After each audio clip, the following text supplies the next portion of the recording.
Àná lóní lọ́la o. Títí dé ayérayé. Ọlọ́run tí kò lè pa.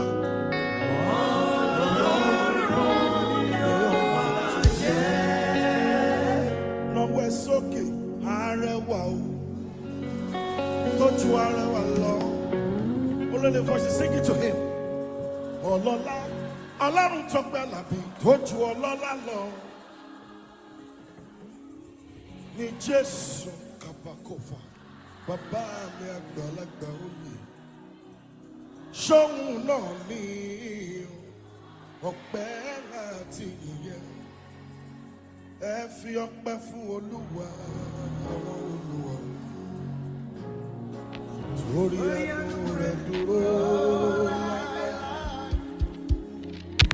Ẹ fi ọpẹ́ fún Olúwa, àwọn Olúwa. Torí ẹnu rẹ̀ dúró láéláé. Ìjìnlẹ̀ nínú ìjìnlẹ̀. Jesus. Ṣẹ̀bàkọ́ra la kàtífà níbà. Seliana mekopa da mashapa. Ìjìnlẹ̀ nínú ìjìnlẹ̀ o. Ìjìnlẹ̀ nínú ìjìnlẹ̀. Ṣẹlẹbẹrí alakafaha. Ìjìnlẹ̀ nínú ìjìnlẹ̀. Ìjìnlẹ̀ nínú ìjìnlẹ̀. Ẹ ṣé o. Nítorí wípé àná mi sọ̀rọ̀. Ó sọ̀rọ̀ o. Ẹ ṣé o. Òní mi sọ̀rọ̀. Òní mi sọ̀rọ̀. Ẹ ṣé o. Ọ̀la mi á sọ̀rọ̀ ìyanu. Ẹ ṣé o. Ìjìnlẹ̀ nínú ìjìnlẹ̀. Ẹ ṣé o. Lọ́wọ́ sókè kí gbogbo aráyé lè mọ̀ dájú wípé Jésù nìkan lọ́ba lórí ayé gbogbo. Bàbá ẹ̀ka hallelujah o, ẹ̀ka hallelujah. Ẹ̀ka hallelujah o, ẹ̀yin Jésù lógo. Àwa àjogún ikú látọ̀dọ̀ Ádámù. Àwa àti rí i lọ́dọ̀ Jésù Olúwa. Ẹ̀ka hallelujah.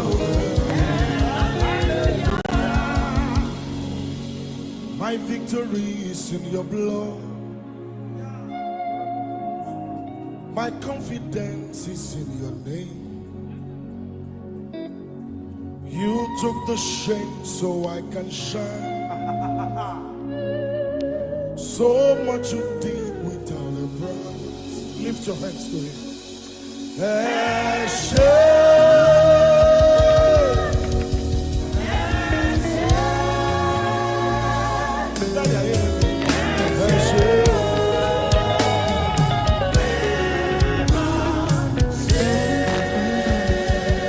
Jump up and shout hallelujah.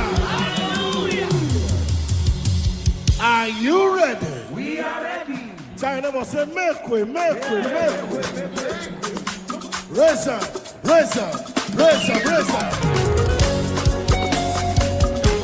The Bible says, once has he spoken, twice above all powers belong to God. No matter what comes my way, I am victorious.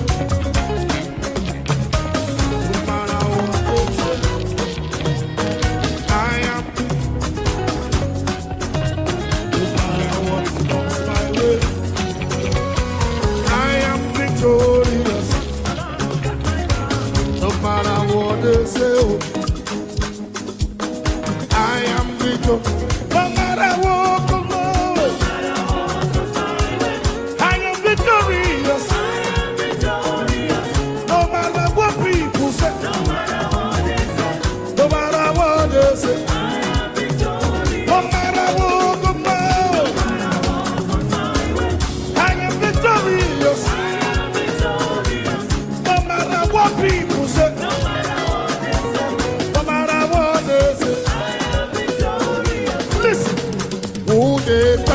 Waiting God, no, no, no.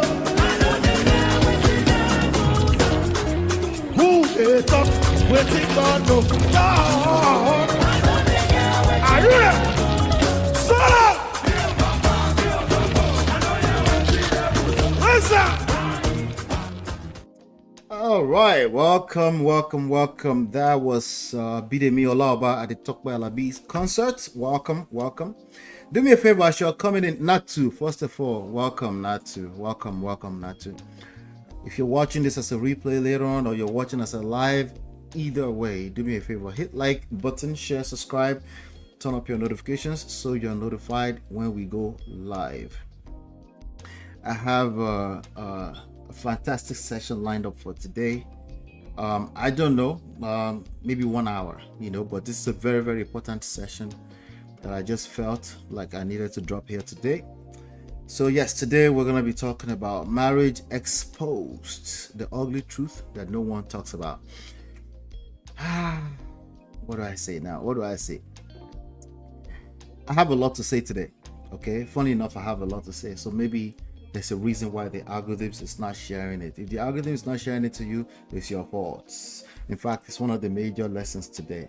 It's all your fault. Okay. All right. So this is what I tell people. I say, you attract who you are. They don't like it when I say it, but it's the truth. You attract who you are. All right. So anyway, today marriage is exposed, the ugly truth that no one talks about. Marriage is a very, very interesting thing. Marriage, when I say marriage, I mean your love life, I mean your relationship.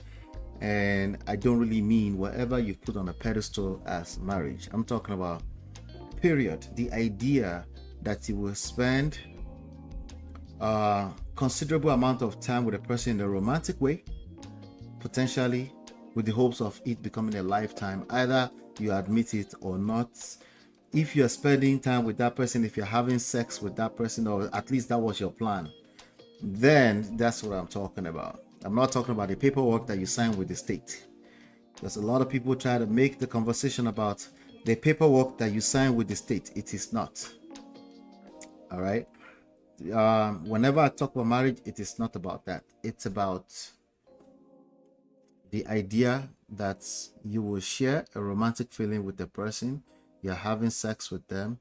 You might not have admitted it to yourself. Maybe they haven't popped the question if you're a lady, but that is what I'm talking about. Okay, because once you start doing those types of activities, then you're vulnerable. Then you expose yourself to potential breakfasts. It will still hurt just as bad. Okay, now obviously, if it's written on paper, if it's marriage, then it's a lot more harder to just exit. Okay, but it's essentially at the core the same things. All right, so today I'm going to catch a little cruise, but also I wanted to share some really, really valid things with you that you can take and run with and just hug it to yourself. Okay, hug it tight, dear to you, because I'm going to give you some real secrets that no one else is going to tell you. I promise you, no one else is going to tell you this stuff. Everyone else is going to tell you how both of you should respect each other. I think it's a failing advice. How both of you should respect yourself, I think it's a retarded advice. Okay, because it's like someone preaching to the choir. I am sure you already know that. In spite of you knowing all these things, somehow majority are struggling. So that must tell you something. Okay, so today I'm going to be telling you some of those things. But before we get into any of that, I definitely want to catch a little bit of cruise. I'll go through some of the stuff that I had saved on Instagram. Well, before we do that, let me show you. The thumbnail is designed to be exactly what is you're seeing. Okay, it's basically the life that majority of people live inside of marriage.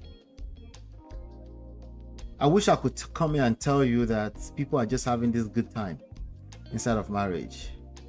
I am. And I'm not being boastful or anything like that. But also, I am dealing with this kind of stuff on a daily basis. I'm consulting with people. And until it gets better, people are struggling. That's the reality. Okay. Sometimes people are struggling so badly they envy people that are single. So what do? They turn around, advise single people and say, take your time. Now you understand where that kind of advice is coming from, because it's not fun for a lot of people. Some people call it, marriage is not a bed of roses. You know, honestly, a lot of time when people say that, I have the urge to say, speak for yourself, but I know what they mean. I don't want to front. I know what they mean. Okay. The reality is that until it gets better, it's a tough thing. It pulls everything out of you. It will test everything you ever believe in. Okay. So we're going to talk about that today. So when I say trapped, trust me, it's real out there. It's a real struggle. Hi, Marriott. How you doing, Marriott? All right. So now with that being said, let's get into it. The first thing I want to do is I want to go through some of the videos that I have saved on my Instagram reels here and play some videos, and then rub minds together, see if you think what I think, and then we'll take it from there. All right. Shall we? Let's get into it. Let's see. On that. I mean, if you're marrying a man who's 45 plus and he's never been married, meaning you are his first wife, that's what I'm talking about, not any subsequent marriages.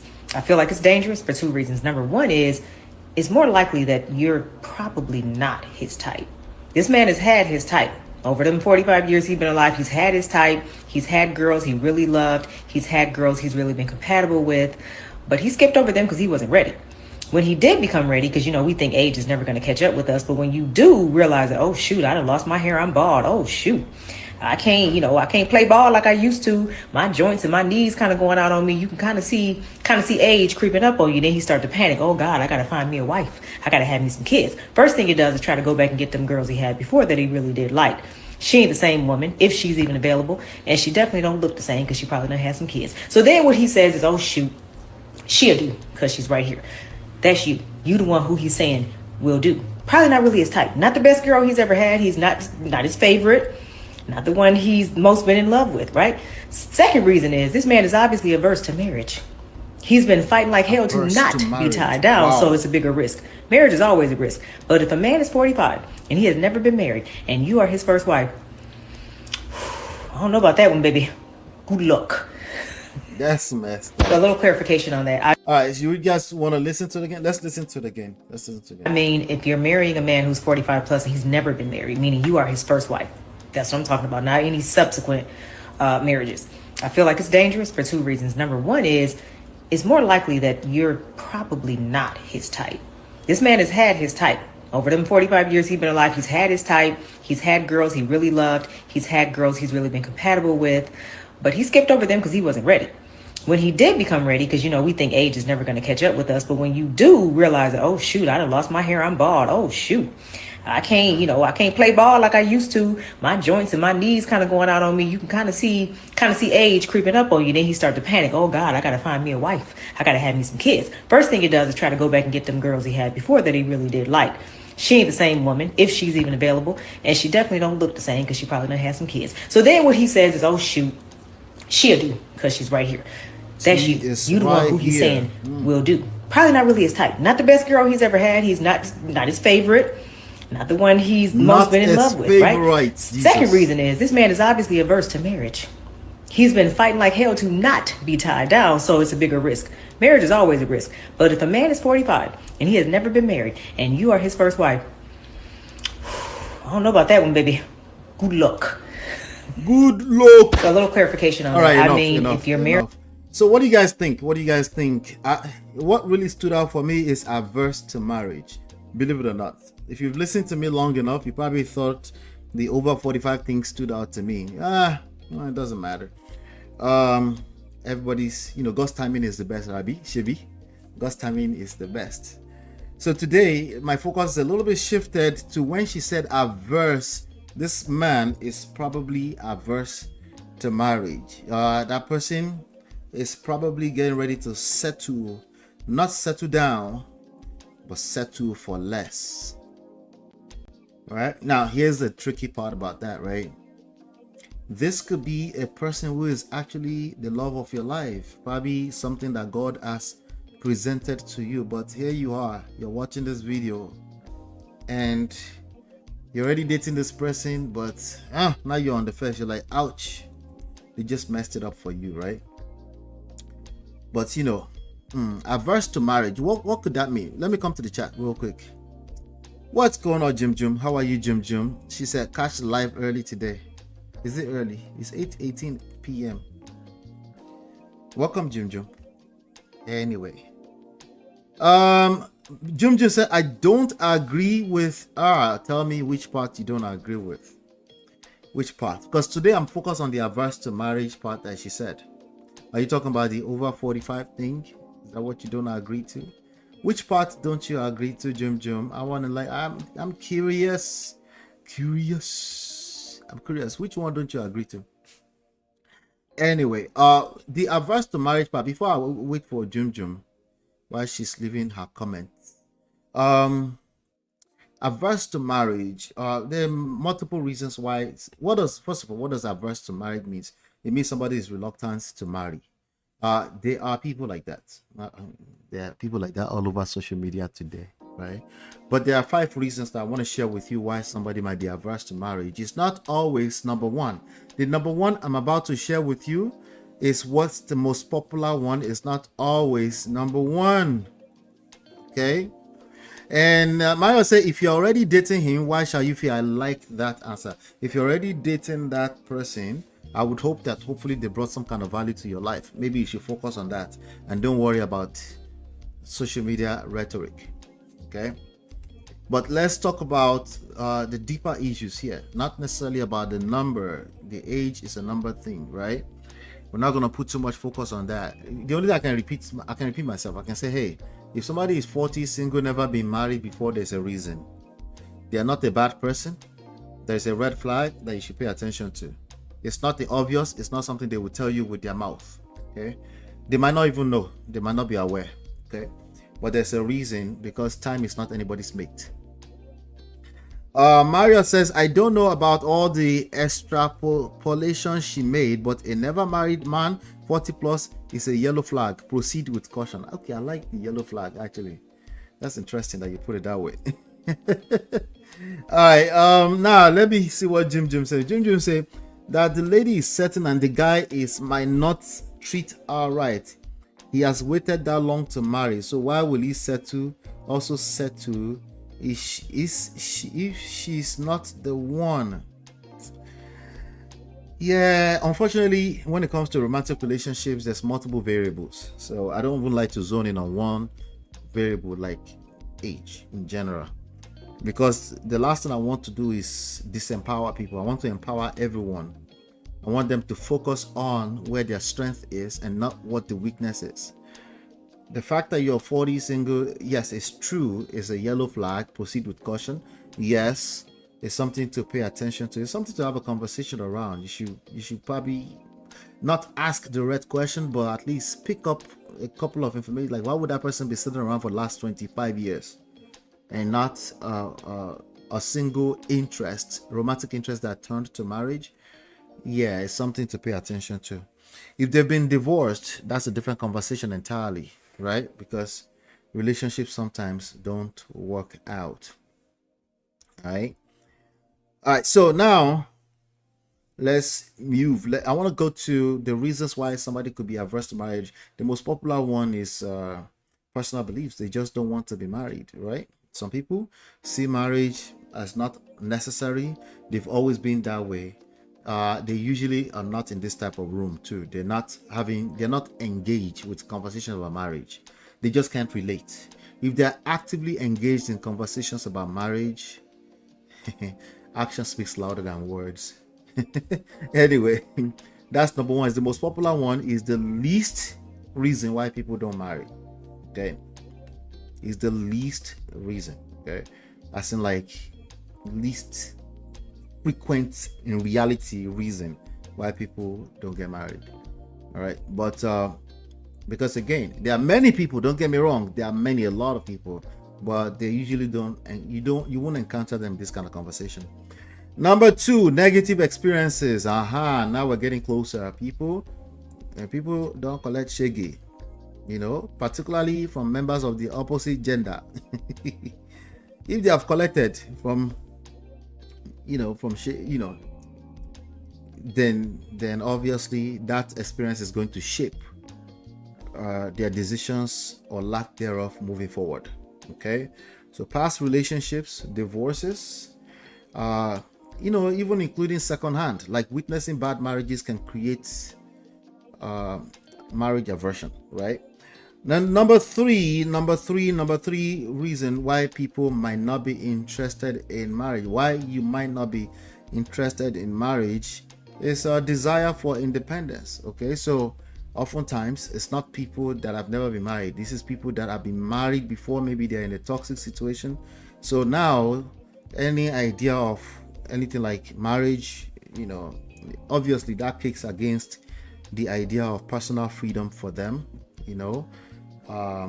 rather than, some kind of commitment to another human being. That scares the living day life out of them.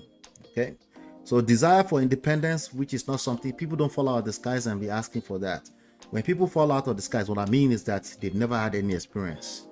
Usually they are social beings like me and you.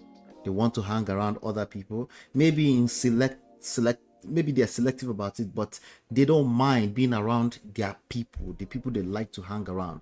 If they are smarties, they want to be around ficos like themselves. If they are social butterflies, they want to be around people to an extent. Not everybody's a socialite though, but you know what I mean. We're all social beings, we're emotional beings. In fact, we get a lot of our sense of fulfillment from being emotionally engaged with other people, not always romantically though. Now, with that being said, I'm going to drop number 4 real quick. Fear of commitment. It's kind of similar. It's more like maybe that overlaps with negative experiences. But one is probably one of a cause. The other one is an effect. But as a standalone, fear of commitment. Some people actually have fear of commitment. They are afraid of long-term responsibility. The older they get, the more they have this fear. Okay. They are afraid of emotional vulnerability. The older they get, the more they have this fear. You see, time is not your mate, right? Legal implications. The older they get, the richer they get, the more they have this fear. And rightfully so. If you have money, nobody should come into your life and steal your money because they don't feel like they used to feel 2 years ago. Okay, it's not stealing. If you marry them, you go collect. If they decide they don't want to marry you and you don't have any prenup. Sorry. All right. So last but not least is, thanks to social media, skepticism about love lasting. Thanks to social media, skepticism about love lasting. That is a real thing. Okay.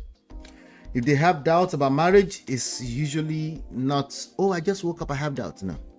It's because they've been consuming certain types of content. Maybe not all the way digital. Maybe also, the people, like I said earlier, people around them, maybe they just don't believe it, because they've seen enough examples that are just bad examples. So, and thanks to social media, the good marriages are not going to go viral. I'm sorry. That's just not how social media works. Okay. So whose fault is it that you don't see good marriages? Your fault. Not algorithm's fault. Your fault. Okay. All right. Let's keep going here. Let me see. Let me come to the chat. Okay, before I continue with another video. I have another video today. So that's for some of you that are single people. But even for you that are married, because like I said, there are people inside of marriage right now, and they're busy advising other people about all the worst things about marriage. I know this title is supposed to tell you the ugly truth that no one talks about. Trust me, I'm coming there. Marriage, I already shared one. Marriage will test everything you've ever believed in, but it's supposed to extract greatness out of you. But what most people do is they point fingers. We're going to talk about all those fingers that they point. We're going to talk about some of the weirdest, weirdest advices that we are giving ourselves on social media. Let me be honest, I'm not giving those terrible advice. It's the rest of them that's giving those terrible advices, and there's only so much I can do with. Shout out to all 7 of you watching me live, right?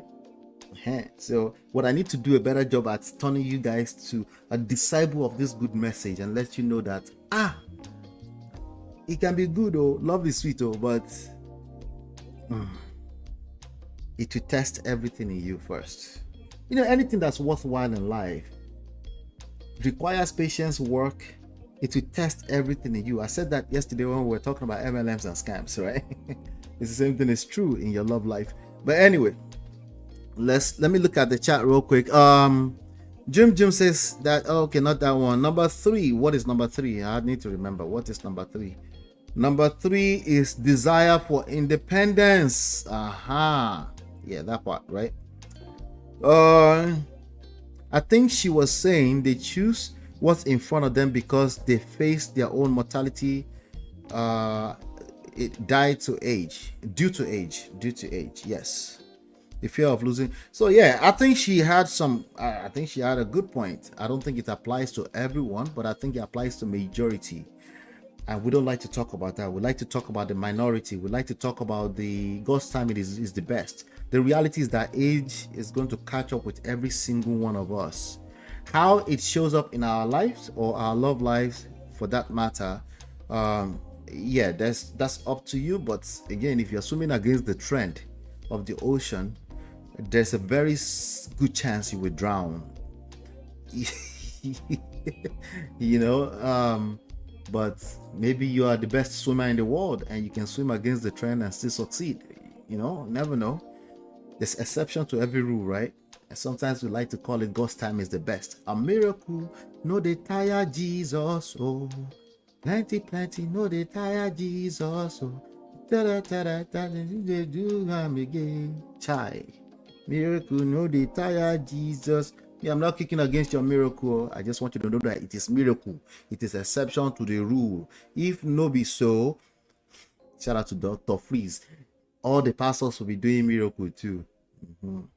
But if you want to understand how life works, life principles, you need to understand these things. So even if you find yourself in that situation, you know the odds are against you and you learn. Now you'll be open to learning how to push against it, how to mitigate the risk of your circumstances. All of us have circumstances that have risk in it. All of us, right?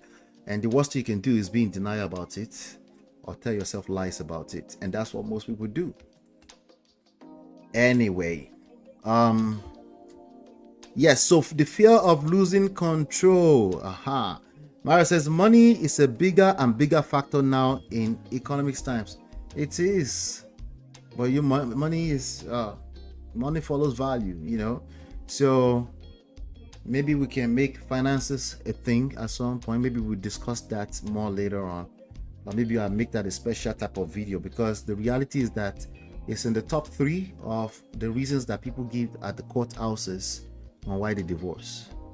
You notice how I said that? The reason that they write down in the courthouses that the reason why they divorce is finances. It's just the reading that they write down. What are the underlying reasons?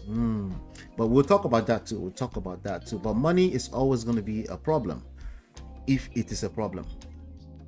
Either you marry now or later, or you get rich. Did you guys see the Wigwe story today? That man, after all the wealth and riches in the world, leaving all that legacy, all that wealth to his children, making the daughter the sole administrator of the estate because she's 25. And yet, they are dragging this young lady. Who is dragging the young lady? The grandfather, with the help of his siblings, after he's long gone. Problems no they finish. You don't figure out yet that problems no they finish. You haven't figured that out. Let me speak my English. My pidgin is wrong. You haven't figured out that problems no they finish. But yet some people are enjoying this life. We don't get it twisted. But it is still true that problems no they finish. Okay. Unfortunately, a lot of people looking for miracles, people that are obsessed with miracles, are people looking for a perfect life. They don't admit it with their words. Just their action will tell you everything you need to know. Okay? When they see small problems, they point fingers. They point fingers at the person they're having sex with. How dare you call it small problem? You're minimizing their problems. I know. If I correct that one, you will still find something else to say. problems no they finish. Anyway, so now I want to move on to another video. Okay, this is okay, all right, yeah, this is a good one. So today, I think it was today or maybe earlier today, this guy called Jonathan Major, I think. Who is Jonathan Major? I think he's an actor, right? Well, today we know he's Meagan Good's husband. They just got married a few days ago. He's an American actor, also a Yale School of Drama graduate. He's known for his immersive acting style and roles in the films The Last Black Man in San Francisco. Doesn't sound like a big movie. And The Five Bloods and the HBO series Lovecraft Country. All right, cool. So he's 35 years old. Recently, he just got married to, drum roll, got married to Meagan Good. Good old Meagan Good. Just got married to Meagan Good, 2025. I think they said May 18, a few days ago. Yeah. Meagan Good is also an American actor, but let me play this video. So this guy was in a serious case over the past years or so. I think it was last year, was going through a serious domestic violence case, but he came out of it. I think he ended up coming out of it a lot better than he was. Anyway, but now they are married. But let's listen to this. Officially tied the knot. Yeah. How does it feel that hit the like button, please? Hit the like. You finally locked down your Coretta. Oh. I love it. Bring it come. It's beautiful. Yeah. You know, it's the ending of a chapter and the beginning of a chapter. And we got married on the 18th. That was a couple days ago. Yes. A couple sleeps ago. And I felt worthy of her. Ooh, you know. Hold on, black man. He said, I felt worthy of her. Okay. I think she said you finally found your Coretta. I don't know I think I covered it here back then. I think he said to the white girl, like, I want you to be my Coretta of me being something like that. I'm paraphrasing, I probably butchered it. But Coretta would be a wife of the late, great Martin Luther King Jr., Reverend King, right? So there was a recording that was leaked, and in that I think another recording actually was leaked today, him allegedly admitting to actually beating up the white girl. Okay, but that's what it was in court case for. But now Meagan Good has decided to save this black man. Listen in. And I know, right? Oh, okay, I'm holding it. I felt worthy of her. Yeah. Expound on that. Yeah. Ooh. It she is an incredible woman, and I had to get to that level, you know, spiritually, socially, emotionally. I had to mature a lot, and she caught me at a time when I was in a bad way, you know, and I was very upfront about that with her, and you just officially tied the knot. She said, "All right," got on the plane and came to New York City and sat with me on the couch, and she went to court with him every day while he was fighting a court case about domestic violence. All of this happened last year. By the way, Meagan Good is 43 years old, so she's 8 years older than this young man. Not only that, he just came out of a completely traumatizing experience. Lord help me. A completely traumatized what's the word? Jesus. Traumatic experience, because it's a traumatic experience to be going to court case about domestic violence. Obviously, with the other ladies accusing him, right? And again, like I said, it's alleged audio. I didn't listen to it, so I'm calling it alleged, of him admitting to being violent. We also saw videos of them running after each other in the middle of New York City. I didn't forget that. Anyway, less than 1 year later, Meagan Good has decided to save him. Let's keep listening. Oh, your voice hard. held me when it was all going down Right. at the heaviest place, and the more I got to look at her, I was like, damn, love this woman, you know. And then She's beautiful. when marriage became a thing, when it was like, I'm gonna marry her, I said, wait, but marriage is that ain't no joke. You know what I mean? And I had to really evaluate myself even deeper, you know, if I was to wed this particular woman. What type of work did you put in? Oh, you know, brother. to be the Good man question. that you know she I don't think you're gonna get an answer, but good question. I just had a lot of shit that was All right, that's too generic. Everybody says that on social media. I just got a lot of shit. Everybody says that on social media. It doesn't mean shit. All right, anybody can repeat that same line. So what can we do now? Even me, I'm just using words. Action speaks louder than words. That's all I can tell you, guy. Action speaks louder than words. Only time will tell. Only time will tell. She's 43 years of age. He's 35. She just exited a marriage like yesterday. Like ni ano ala no yi. She just exited a marriage with Pastor, what's his name? Franklin? Pastor something Franklin. Yeah, like yesterday. It happened yesterday. Like I said, like I didn't say yesterday. First of all, why don't you say they were married? She was married to Devon Franklin from 2012 to 2022, almost 10 years. I think it was like at 9 years and change. She just exited that marriage yesterday. Well, shout out to Devon Franklin. He's also getting married. I think he just proposed to his girlfriend. You know, so I can't judge her because he's moving on too. Yeah, he's moving on too. So now, with all of that being said, this young man obviously just exited a situation where he was actually fighting a lawsuit for domestic violence. So Charlemagne asked a good question. Let's finish listening to it. What kind of work have you been doing? just piled up that I never really dealt with, A lot of shit was piled up that I never really dealt with. you know. And no, Listen, I'm not going to ask him on a public platform to tell me specifics. All I know is that everybody uses the same lines. The same lines. I got a lot of shit I'm dealing with, man. Just a lot of shit, man. We just got to work on each other. We just got to work on ourselves, man. We got to work on ourselves, become a better version of ourselves. Everybody is repeating the same lines.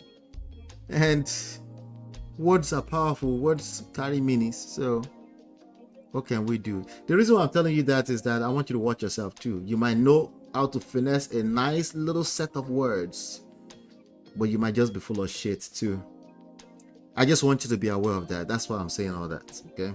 those things hindered me socially, emotionally, spiritually, even the relationship with my God, you know. Even the relationship with my God. How many people do you hear say, God said. And before you know it, they'll come and cast each other. I say, you know, they smashed that person's wife. Oh, no. You know that he was doing this to this child. God forbid bad thing, no. Anyway, protect your children, hide your husband, hide your wife. Anyway, let me come to the chat for a second here. This guy is spitting fire, right? Anyway, but they are supposed to be on honeymoon now. No, they have money to make. It's a media tour a few days after. He was doing basketballs with both ex, cracking heads and strangling people. He was convicted of a misdemeanor. So he was actually convicted, right? I think so, right? But he was freed, Sha. I don't know what his conviction was anyway. Oyinbo is hard. Yeah, God help me. Oh Lord, she has used so much capital on this man. Is this real? Listen, I'm telling you, our ex is engaged too. With speed, they are all moving on. These people cannot be alone. I'm not judging them. Listen, it's cold outside, bro. Okay. I'm in San Antonio. I'm leaving San Antonio in the morning. I'll be back in my code in the morning. I heard it's cold now, back in Jersey. So it's cold outside, bro. So some people they can't help it, you know. He released the movie, they have to promote. Yes, it's a movie they are promoting. You best believe it. It's so obvious. Anyway, let's finish this. was not where it needed to be, you know. And she being such a strong woman of God, she said, "All right, thank you, brother." Did you ever feel like through any She did. What did he say? She's being a strong woman of God. of that, like you were scared or nervous? It's possible their life have changed. I want to make sure I say that. It's very possible that something has flipped, something has changed. How long does it take for something to change? It doesn't take long. We have a masterclass. The link is in the description. Reignite love in 45 days. It actually doesn't take 45 days. It takes a decision. It takes a moment. But there's a lot that lead on to that moment. If people don't do the necessary work, they will never see that moment. But all it takes is a moment. That's all it takes. If you're really counting, okay? You have that epiphany, you have that conviction, but some things have to align. That's my work, to help you align some of those things. False beliefs, you know, your core principles that you're operating with, false beliefs, you have to destroy them, and then you have to have a sustainable system too. Because out in these streets, the devil is always looking for things to devour. Chop chop. So those are the three systems that we have to help you implement. The principles are the same, but everybody's story is different, but the principles are the same. There is a formula. Yes, there is no manual. There is a manual. Don't let them lie to you. Okay, so that's one advice. Remind me of that. There's about 8 other advice I want to share with you today that you have to watch very closely in these social media streets. Things they won't tell you about love, relationships, and marriage. All right, let's keep going. That like Megan would be like, yo, this is too much for me. All the Like, time. Did you? Yeah. What was that like for you? Yeah, all the time. Well, as I said, sis, like, All the time she said, this might be too much for me. Abi, you said this might be too much. Which one is he saying? I told her from the jump, like, this is gonna be crazy. This is gonna be wild. You know what I mean? So he told you, Megan, from the jump, it's gonna be a wild ride. And you're like, nope, I'm in love. I'm in love. Let's do it. Let's do it. What happened? Maybe he was kind. Make sure you marry somebody who is kind. Maybe he's the kindest she's ever seen in her life. Maybe Devon Franklin wasn't kind after I don't know, but maybe he wasn't. Maybe not in the way that Megan likes them. Maybe this is the different type of kind that she's seeing. You know? Or you know, me and my wife always say marry your friend. That's our number one, to be honest. Or maybe they were being friends and you're like, this is my friend. I've never been friends with somebody that I'm romantically involved with. And she said, you know what? Let's lock it in. You only die once. All die and I die. Let's just do it. That's the reality when it comes to romantic love. We like to be intentional. I still think you should be intentional, but you should be intentional with respect to emotional intelligence. Anything else will fall flat on his face. But when y'all in it and it's like the press. yeah, and, you but know, 'cause when she's- we're yeah. in it, like, I'm sorry. No, I was gonna say because she's also a name, and so I think that there was a lot thrown on her as well because people were like, Megan Good, why are you doing this? What are Like, you doing? Yeah. Yeah, I had a lot of that. You know, I had a lot of. You sure? I had a lot of. I mean, we're in a relationship now. We're in a marriage. You know, I'll keep it straight. We had moments of like, hey, babe, it's cool. You know what I mean? I love you more than I can imagine, but you gotta, you know. So he said, it's cool. If you want to leave me, I think that's what he's saying, right? Ship's going down. You know, you better. I'm Jack. You know what I mean? You let go of me and you go get it. You know, that was a big thing. And she took. You could let go of me, you could go get it. And that girl said, nope. Whatever value she's getting out of that relationship, she's not gonna let go. In fact, you being jacked up is probably spice that she's needed for a long time. I know it sounds twisted, but that's how the human mind works oftentimes. Everything else is boring. And we have unrealistic expectations around the human mind. She took so many. This is why you see some good men will come and say, I've been a good guy all along. These women don't like good guys. These are the kind of examples that they see. hits, you know, because of it. Thank you, brother. Did you ever feel like through any of that, like you were scared or nervous that like Megan would be like, yo, this is too much for me? All the Like, time. You know, she took. I don't think she mind me saying, like, yeah, she wasn't in the. They weren't announcing it, but like she lost endorsements. You know, Wow. we got uninvited to stuff. She lost endorsements. She lost money. All because of Bola. Ènìyàn abìdí yànyàn. You know, she got uninvited to stuff because she had shown just how down she was, and they knew if Megan's coming, Jay's coming. You know, I'm coming. You know, yeah, she took an incredible hit. You know, she took. I don't think she mind me saying like.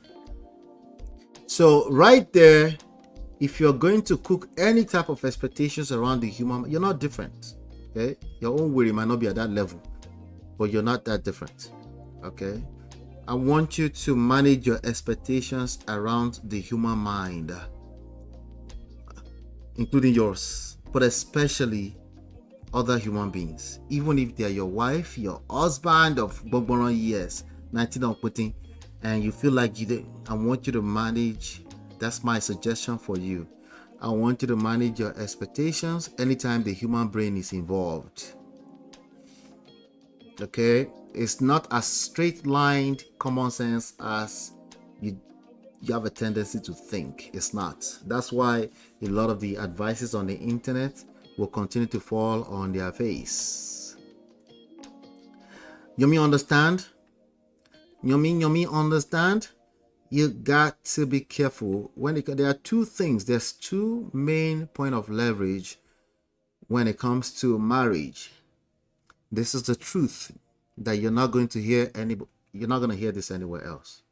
Okay, even if you hear anything close to it, you're going to hear a crooked version of it. Okay, there are 2 point of leverage, things that you just 2 point of leverage: expectations and pride. Okay, if you think deep enough, you will see that they are actually overlapping somehow. Pride is over importance, sense of self, you know. And no, it's not the one where you're pompous and you're like, I am an Igbo guy. Not that one. That one is easy. That's not the pride I'm talking about. That one, you can see that one come and say, shut up there. What kind of traditional man are you? Get out. That one is obvious. These ones are very subtle. Some of the so-called humble people, like the Two-Face of this world, like the Peter Obis of this world, people that some of them are your worst narcissists or kind people. Wait until start entering each other, then you'll find out their true colors. Kind decor. These nuts. Got him. So what's the answer, Ola? You're just destroying all this stuff. There's no answer anywhere. There is answers. Like I said, there's answers. The answer is with respect to your story. Even your story have levels to it. It's case by case by case. Eventually, you will see a pattern, but you don't know what you don't know until you don't know. You don't know what you don't know, right? All right. So all the advices you can get out there, even the ones I'll give you today, there are limitations to it because I don't know your story. It's still going to be generalized, technically speaking. Okay. So anyway, let me move on. I think I might have other videos. Oh, this one. Oh no, not this one. Check this one out. Oh yeah, let's go for this one. Auntie be disgustable. Let's do it. Valentine's night, you came over, made sure you ate, and then when you were finished, you expected me to take your plate. Valentine's night, you came over, you ate. I made sure you ate. What's ate? In Nigeria, we call it ate. That's A-T-E. Okay? That's A-T-E. That means past tense of etijoma. I gave you food, you ate. And then you expected me to pack your plate. I'm pausing it because I don't want on TV to flag our video. Let's keep going. In the Nigerian culture, you are supposed to take your mother-in-law's plate. Yes. In the Nigerian culture, you're supposed to take your mother-in-law's plates. These girls are, you gotta be effed up. Like, in what? Let's keep going. If you know know you want to marry my son, have to you are marry. supposed to respect me. If you know you want to marry my son, you are going to respect me. I told you. You think it's only men asking for respect? Men don't ask for anything unless women have subscribed to the idea. They just don't know until it's their son involved or their brother. Flip it on the end. Same thing. Men don't ask. No, women don't ask for anything unless men they've also subscribed to it until their daughter is involved. How many men do you know is telling their daughter, make sure you go to college and get all your education before you look at any man? If you have your education, you have everything. And then the man now, when the lady is like 37 and is looking for husband, the man is confused, acting like he's all confused and shit, like he wasn't there advising. Listen, any ideologies that you want to make it about gender, you are lying to yourselves. All of us subscribe to it at a society level. So you can see this woman is asking for respect.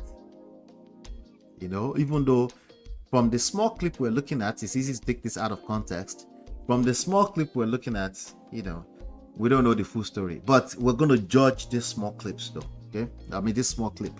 Hello, Tonya. Good to see you, Tonya. On the other side, it's midnight here. Go and catch night. I know you catch everything. Civil rights Bay Bola. Wala. She dated some bad boys, so it tracks. Okay, you talking about Mega Good, right? Alright. So it is what it is. She's had some history. I think she dated 50 Cent at some point too. But let's go back to anti-respect tradition. Let's keep going. No! Leave me alone! What's the problem? Stop it! Wait. This woman is about to kill herself on behalf of OWN TV. Kilo Little. Why is it this deep? Respect from your daughter-in-law to be? What show is this? Oh, it's Family of Fiance. We used to watch this before we snip the cables. All right, let's keep going. Mom, Wait. now. No! Stop it! You have to respect me. I'm not your mate. You have to respect me. I am not your mate. You have to respect me. He respects You have to take my place. Mom, listen. Yeah, come on. Listen to me. Somebody said Mofeko Mo. Somebody is speaking Yoruba there. Is it the guy himself? Listen to me. The song said, listen to me. All right. Even me, I'm feeling. Hold on. I feel for that woman. Why is she yelling like that?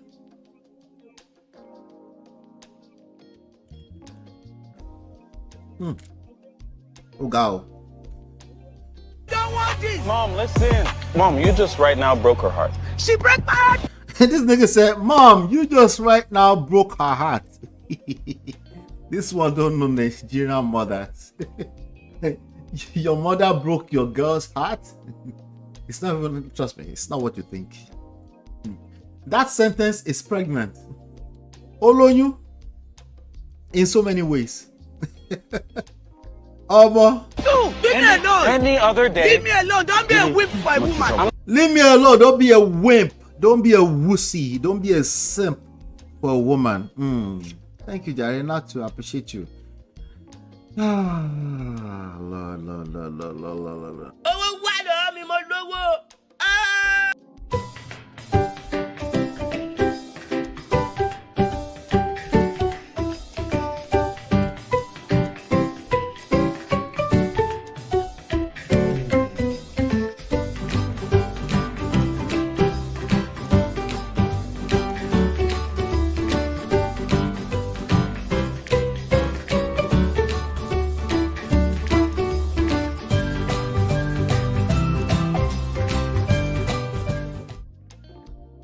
Thank you, Natu. All right. Mario says, I know Miss Lola watches the show. I watched the full episode. Mama was throwing her weight around as per she can tell him not to marry. This should have been a whole show on here. Like this whole thing. I know. Come on, I don't know what to stand. Anyway, this woman right here, Nigerian mothers. Okay. There's multiple angles to it. I don't know. I might just take my time on this. But I've got those 8 tips I want to share with you guys. Don't worry. I'll throw it out at the end. You see, there are three angles to this. I'm looking at three characters, right? I'm looking at the Nigerian mother. Yeah, that's a thing. Yes, of course. That is a thing. Are you kidding me? And then we're looking at a son who has been culturally disconnected. You know, one of my biggest fear, which I am working actively against, is my sons being culturally disconnected. That's not a good thing either. Okay? Many of you are raising children in America, in London, in the West, and they're going to be culturally disconnected, potentially much more than even indigenous, I don't want to use that word, let's just call them American kids. Okay, a lot of people have the misconception that American people are not cultured. You're wrong. Every time you say that, you're wrong 10,000 times over. You're wrong. There's no such thing as human beings in a settlement that don't have culture.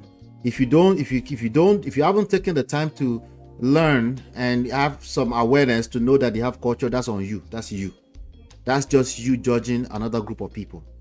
Every group of people that created a settlement and they live together and they have culture. That's the definition of culture. Culture is not something you decide to have or not. You will have it by force, by fire. So there's no such thing as a group of people with no culture. Maybe you're trying to say they don't have your type of culture. We can say that. But that's problematic because there's a way you judge other groups of people when you think they don't have culture, and you're always wrong. Okay? So because of misplaced cultural identity, a lot of us are going to raise children that are disconnected, are culturally disconnected, because at home they see Nigerian culture, in school they're just reading books, or they are seeing they're just confused, you know. So there's going to be some kind of disconnect. So when a child comes to his mother, a Nigerian son comes to his mother and he say, "Mom, you just broke our heart." It's not about those exact words, but something tells me that this man, he's culturally disconnected. Now, the young lady seems like she's American, right? You don't enter one chance. Where do I start from with that? Let me play a little bit more. Wait on. If you don't see the culture, it means it is so successful you are leaving it. Joke's on you. Yeah, you're the mumu, essentially. Respectfully. But let me go back to this. You're not being a woman. He's not being a woman. Okay? What did the Baba say? Baba said, I don't know if that's the father. He said, tell me if that's the father, those of you that watch the full show. He said, "Feel like Jembasoro, leave her alone, let me talk to her. You'll be embarrassing yourself." The Baba is seeing cameras, is seeing producers behind the scenes. It doesn't have to be cameras and producers. It could just be you're in church, you're in public. There are other factors. It could be rain, sunshine. What I'm talking about is reading a room. The Baba said, just relax. Okay? Relax already. Let's go. The guy said, I don't understand. Why can't embarrass her? He said, I don't understand. You don't understand? This didn't fall out of the skies. If you are also culturally connected, you would have known before this day that it's a good chance that your mom is on the edge already. She might have been pretending for months, and now you brought her to a show and then she show her ass out. Anyway, let's keep going. Nonsense. And I agree. It's nonsense. If you want to marry a Nigerian, you have to respect your elder. If you want to marry a Nigerian, you have to respect what? Your elder. So what replaced men there? Men is no longer men, is elders. Respect. The same obsession with respect that has not been earned. Listen to what I'm saying. Obsession with respect that has not been earned. Where is that coming from?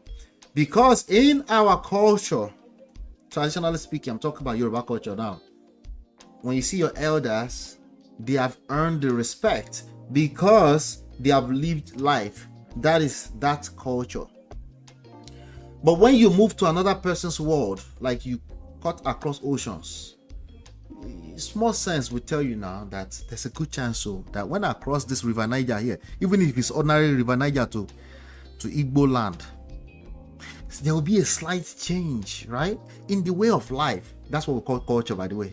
In the way of life of people. So what does that do? It helps you manage your expectations.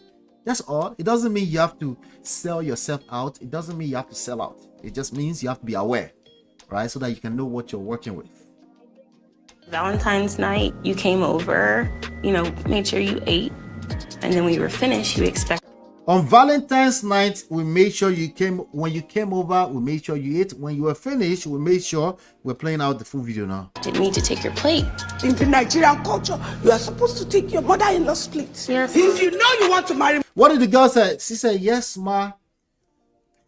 If you look at her, she looks confused, right? But maybe they were teaching her, like, in our culture, you have to move a certain way. You see, there are certain nuances in cultural ways of life that even if I teach you, you will still miss some pieces. Some of you that are married to Nigerians or married across the pond, you know exactly what I'm talking about. My own brother did not understand this until he was inside of it. We talked about it when he came here as a guest. There's just some things that you're not gonna know, and those things will trigger you negatively. It's just what it is, right? When you cross any dimension, either religion, race, age gaps, I have like 7 of them that I've shared with you guys here. There's nothing wrong with those doing things. It's not right and wrong. It's just being aware that when you cross those lines, your world, everything you've ever believed in, is going to shake up in a way that they can't really prepare you for it, right? The only thing you can do is stay calm, and I think that's what she was trying to do here. Let's keep going.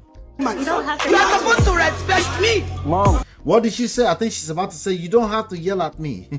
Wrong words. No! Leave me alone! What's the problem? Stop it! Wait, Mom. All right, so they filmed this like this. They made her look crazy. I guarantee you. That's what producers do. They make millions of dollars to make you look stupid. So let's first of all put that on the side. But your behavior, your reaction, what do I always say? There are actions you're responsible for, okay? Including this young lady staying calm like this, okay? You are responsible for them, so you can't really turn around and say they made you do anything. You did what you did, okay? Oh, I didn't know that producers can do that. Well, ignorance is not an excuse in real life. Wait. Now. No! Stop it! You have to respect me. I'm not your man. She has to respect me! He respects me. She asked to respect me. You can see that young lady here. Like, okay, so I don't know what could she have said to her. Those of you that watched the show, you probably still saw cut-ups. Fine, okay. Bottom line is that you could be put in a position where you don't see it coming, right?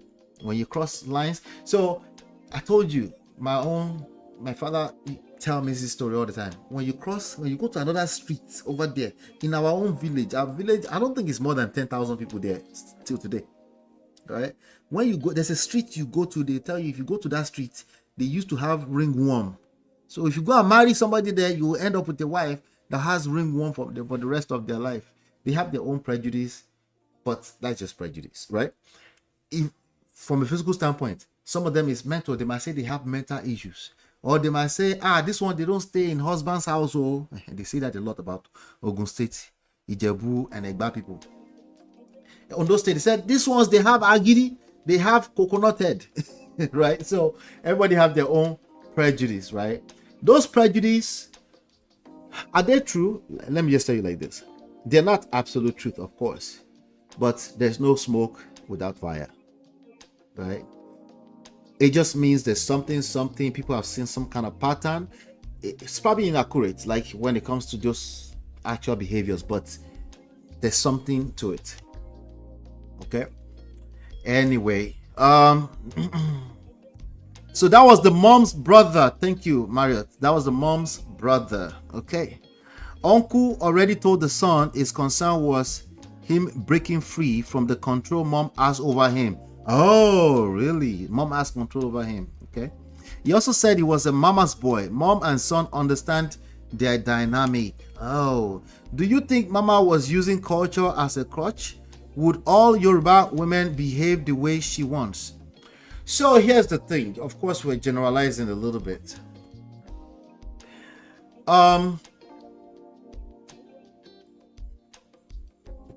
I'm struggling not to generalize. Nigerian mothers? No, actually, I might even retract that. I'll tell you, mothers of boys, you have to watch their back. If you have boys and your mother, I know some of you are already telling yourself that will never be me.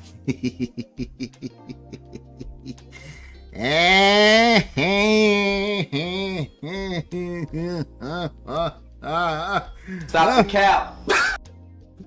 We just wait and see, okay? Mothers of boys, okay? If it's not going to be you, okay? The thing is that I know you're not going to admit. I'm trying to look for a better way to tell you. Yeah, it's your territory and somebody is coming there and they're taking over your son's life. No, you're not going to admit. The way I just said it is like, no, of course, that's not me. Of course, I'm supposed to be married. No, you don't get it. You don't get it.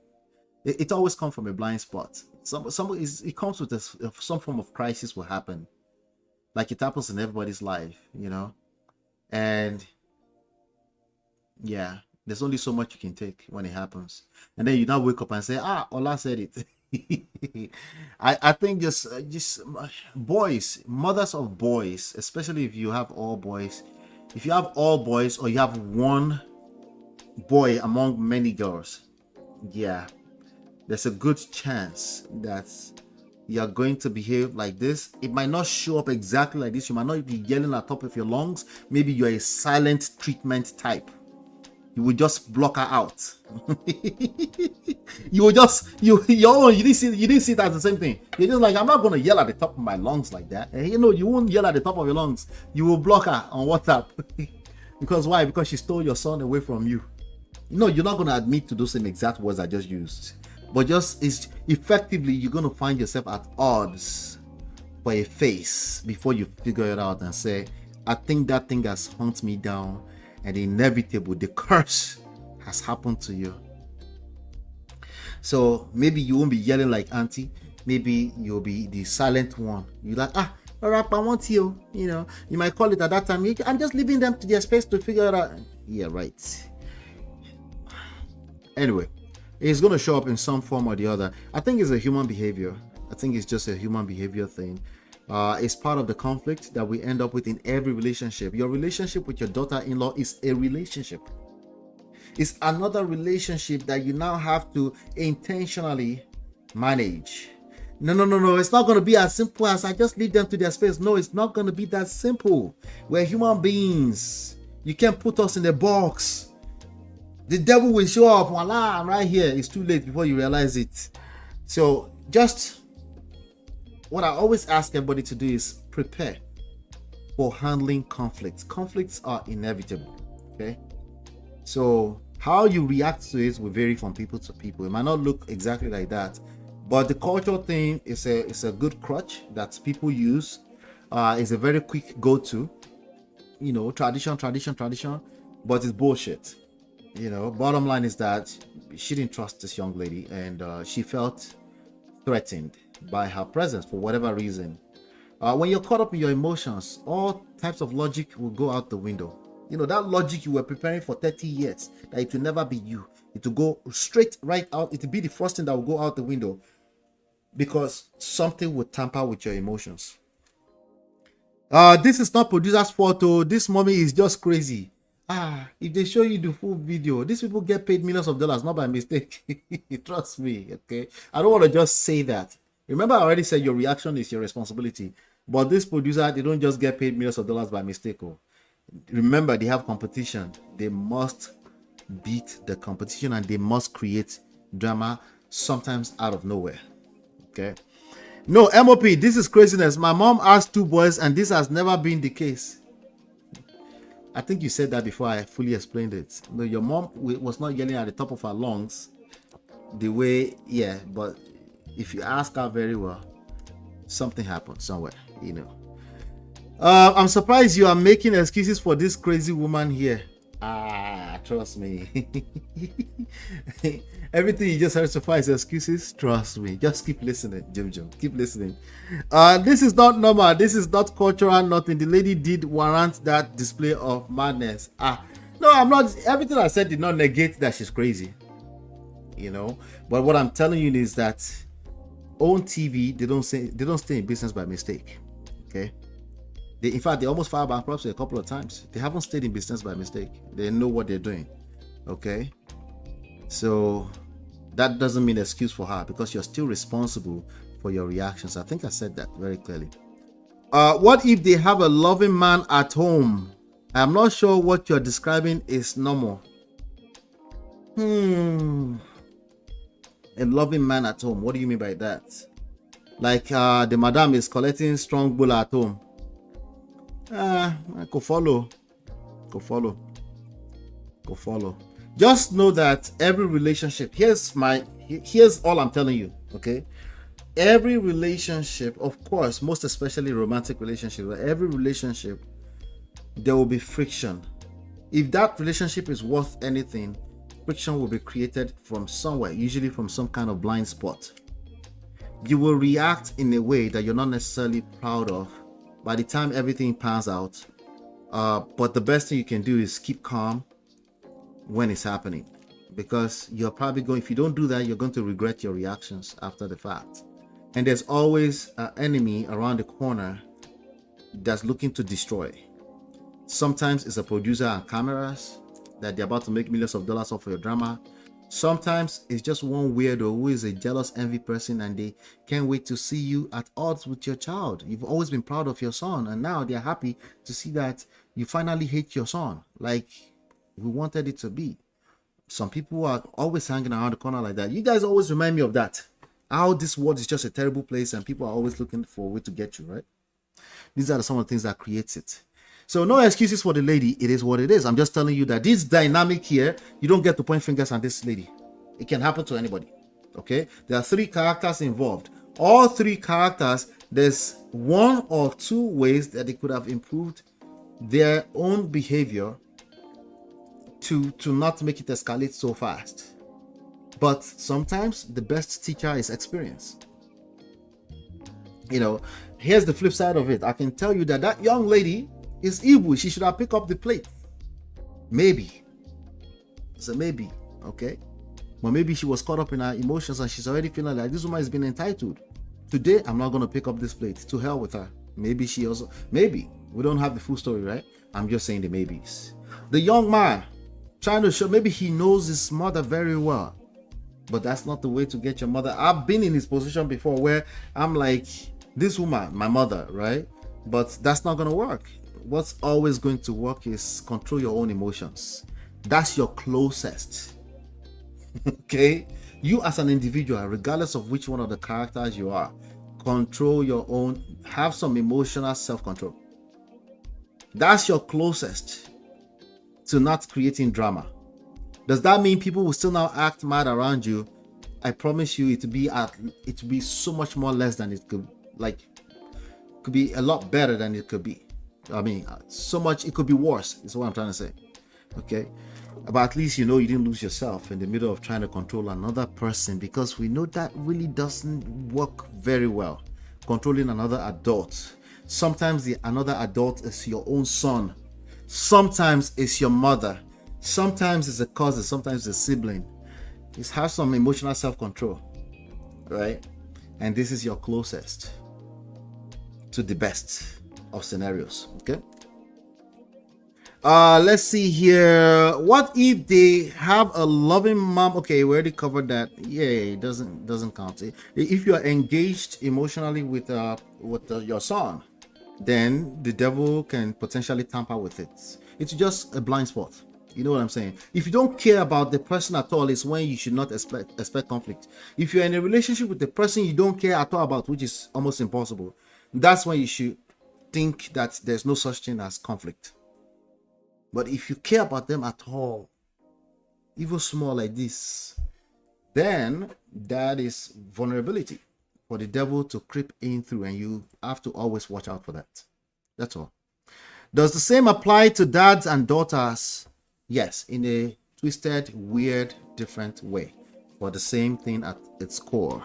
Yes. So generally speaking, men in society, they tend to have a certain way that they move, but yes, they can lose their cool too. But this mother-in-law thing is not exactly the same. It plays out a little bit different. The mother-in-law, monster-in-law thing is a real thing, and you have to prepare yourself for conflict handling skills. Not telling yourself it will never be you, okay? The closest to it will never be you is learning some conflict handling skills, which part of it is, again, emotional self-control, because people will test you. The people that will test you, they're not coming out of the streets come and test you. They are people that are the closest to you, people you are in a relationship with. You get it? No? Am I still speaking gibberish? You get it? If you don't get it, forget about it. No, don't forget about it. Let's keep talking about it. Let's keep talking about it. The mama has love and affection and is not seeking to fill that void with their son's attention. That's what I mean. Oh, like a void? No, not necessarily. Not necessarily. I know what you mean, but not necessarily. I think it's more so of it's a threat. It's a threat to what she's familiar with.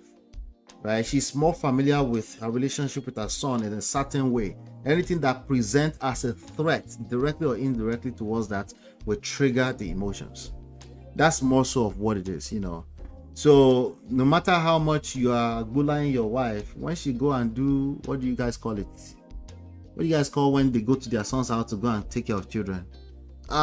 What's the thing? No, Auntie Big talked to me the other time. What's the word? When you go and live with your son's wife or something like that. When that happens, and even if they come around for holidays, you know, the people will just make you feel some type of way. The key word phrase is some type of way. You can't even pinpoint exactly why you're pissed off. It's never happened to you before. I know you're perfect. It doesn't happen to you. I know. Jim Beyond Beauty says, no matter the camera and the producer, her behavior is who she is. The producers didn't tell her to yell like that. Yeah, but you should still be aware of the devil always looking for who to devour. That factor is real. Remember I said it's not about producers or camera. Just that weather, rain, sunshine, things happening around you, those are all influences. And you should know that they do influence you. They affect you. Some people, when they see people around, there's a way they behave. When people are not around, there's a way they behave. Some people, when they're in a party scene, there's a way that they behave. Some people, you know, when everything is too quiet in the house, there's a way that they behave. Your surroundings is absolutely an influence on your behavior to a large extent, as a matter of fact. So it's not really about the producer and the camera. It's just the lesson still goes to her.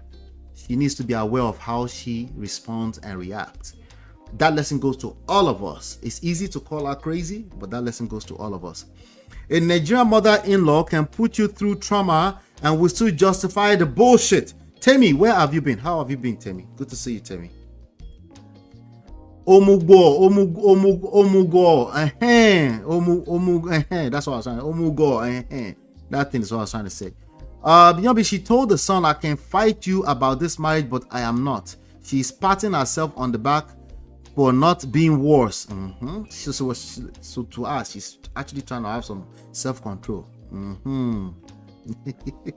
Let's see. The mom should go and look for someone to rub her back at night and stop fighting a lost battle. Oh, it's too late. Owolomi, that's Yoruba. I think Igbo people call it Omugo, right? Omugo, yep. All right, so let me see. Is that it? I think that was it, right? I have to take my place. Mom, listen. Come on, get on. No, listen to me. Listen to me. I don't want this. Mom, listen. Mom, you just right now broke her heart. She broke my heart. Mom, you just right now broke her heart. That got me right there. Dude, leave me alone. What did she say? She did what a typical woman would do. Now, this one is a woman factor. Yes, I'm saying with my full chest. She broke my heart too. She made me do it. Any other day. Leave me alone. Don't be a whip for a woman. I'm not being.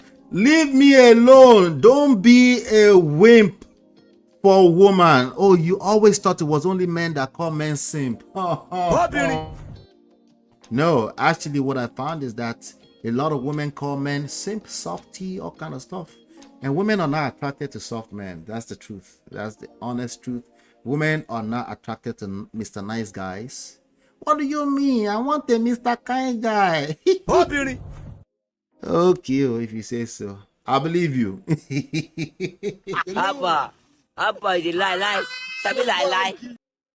Okay, it's not literally, okay? But bottom line is that good people are boring people, okay? That doesn't mean you shouldn't be good. Just manage your expectations around your righteousness. That's all it really means. If somebody wants spice and they think you're boring, don't be there judging them, okay? Now, for me to over-explain that, I will need specifics, but it is true that mystery, not misery, mystery is spicy, and curiosity kills the cat, and it keeps the world moving around, and people, all of us, okay, but especially women. Yes, women will call you a wimp if you're a softie and you happen to be their son. They will tell you, be a man. Women, especially Nigerian women, will tell you to be a man. Facts, not a myth. It is true. Okay, all right, let me see here. He's not being a wimp. Auntie say he's not being a wimp. Okay. Otherwise, why come I embarrass already? I don't understand what's going on. Just go. Nonsense! And I She said nonsense. All right. So me, as a matter of fact, I don't try to correct 70-something-year-old woman or man. Good luck. Be my guest if you want to do that. I generally don't do that, okay? The older you get, the more likely, the higher the likelihood I will not correct you, because I believe you're an adult and you can face your consequences with your full chest, okay? But that young man, there's a lot he can learn, okay? There's a lot he can learn just from the little bit I've seen. Again, I could be taken out of context because I didn't watch the whole show. First of all, you don't ask your mother permission to be with your girl. He created this, single-handedly created all of this. That's not to say that the woman is not wrong. It's to tell you that this is not about right and wrong, as always. That woman is exactly who she is. She's been that way. He's been on the receiving end of that woman behaving that way all his life. So he's not going to pretend like he's never seen his mother that way. But what he just did, in fact, precisely by the statement that he made, that he just broke her heart. In fact, she just put the girl in more harm's way. You just put the girl in even more harm's way, so to say. Now you're making her even more of an enemy. You don't go and ask your mother permission to be with your girl. He said, no. Okay? There's a difference between asking for blessing and asking for permission. Okay? A man needs to know that. I'm asking for your blessing, mom. It's different from I'm asking for your permission. This whole picture paints, I'm gonna need my mom to kind of agree to me being with you. Nigga, go back to your mom. Go back home until you are ready to be a man. And you can see the uncle, according to Mario, that's the uncle. He's kind of feeling sorry for him. Like, this one, you don't know anything yet. You're going to embarrass. What did he say? He said you're going to embarrass yourself more. Why are you yelling to her that she broke your girl's heart? You broke your girl's heart. That girl is confused because she's probably trying to say you're a wimp. No, I'm talking about his girlfriend, his fiance to be, whatever that is. She's either trying to say you're a wimp or she's just confused. That's what you guys, that's the major factor that you're looking at. Nothing else really matters. Women don't choose to follow us. They simply follow you. If you're a wimp, they follow you. If you show them that you can't make your own decision, they will help you make. Women will help you make your decisions for you. When I say women, I say including your mother. If you cannot make your own decisions, your mother will attempt to help you make the decision. What do you do when you're a weak man? You turn around, you call her masculine, and again, you're pointing fingers. You call her masculine. No, she's trying to help you. Something has to fill that gap. That masculine energy, if it's void, something has to protect the rest of us, because clearly you can't. And then when you're responding to crisis, the first thing you think to go and say to your mother is that she broke her heart. No now. No now. Tell me you're a weak man without telling me you're a weak man. With all due respect to the young man, a lot of men actually move that way when they're younger, until they learn better. You know? So it's that's what I see there. So he's been doing it for a long time. That woman, that Iya came there to help him make a decision to not be with a disrespectful, whatever she thinks in her head that girl is. That's what she came there to do. Maybe I can finally get him to see the light. The only people that mothers help like that are men that have also moved that way for a long time. Doesn't mean you're not book smart, but you tend to ask mommy, what do you think about this? Mommy, what do you think about the girl? For a long time, I've always known this. I've also always known that even some of my older cousins, they have a tendency when they're in less than 30 to ask these questions about a girl they're dating. What do you think? And I'm always like, what do you mean, what do I think? What do you think? You're not sure of yourself? That's not a manly behavior. If you're not sure of yourself, don't do it. What do I think? I'm not going to be with her. You're going to be with her. What do you think? And they're like, oh, but that's my mother though. Like, that's the problem. Okay? You need to be sure of what you want. When you come there, you ask for their blessings. If they have any, doesn't mean they can't have a pushback, maybe because of where they come from or some kind of stereotypical nonsense. Then that's your job to still sell her, because you're convinced, you're sure of yourself as a man, what you want. Say, no, mom, but trust me, she's a good girl. When you say that alone, it will put her at ease. If she's a normal woman, it will put her at some level of ease. He will at least know that she's made up his mind. He's made up his mind, and that gives me some level of confidence. Women don't choose to follow or not follow. They follow regardless. If you are leading like a wimp, they will call you a wimp.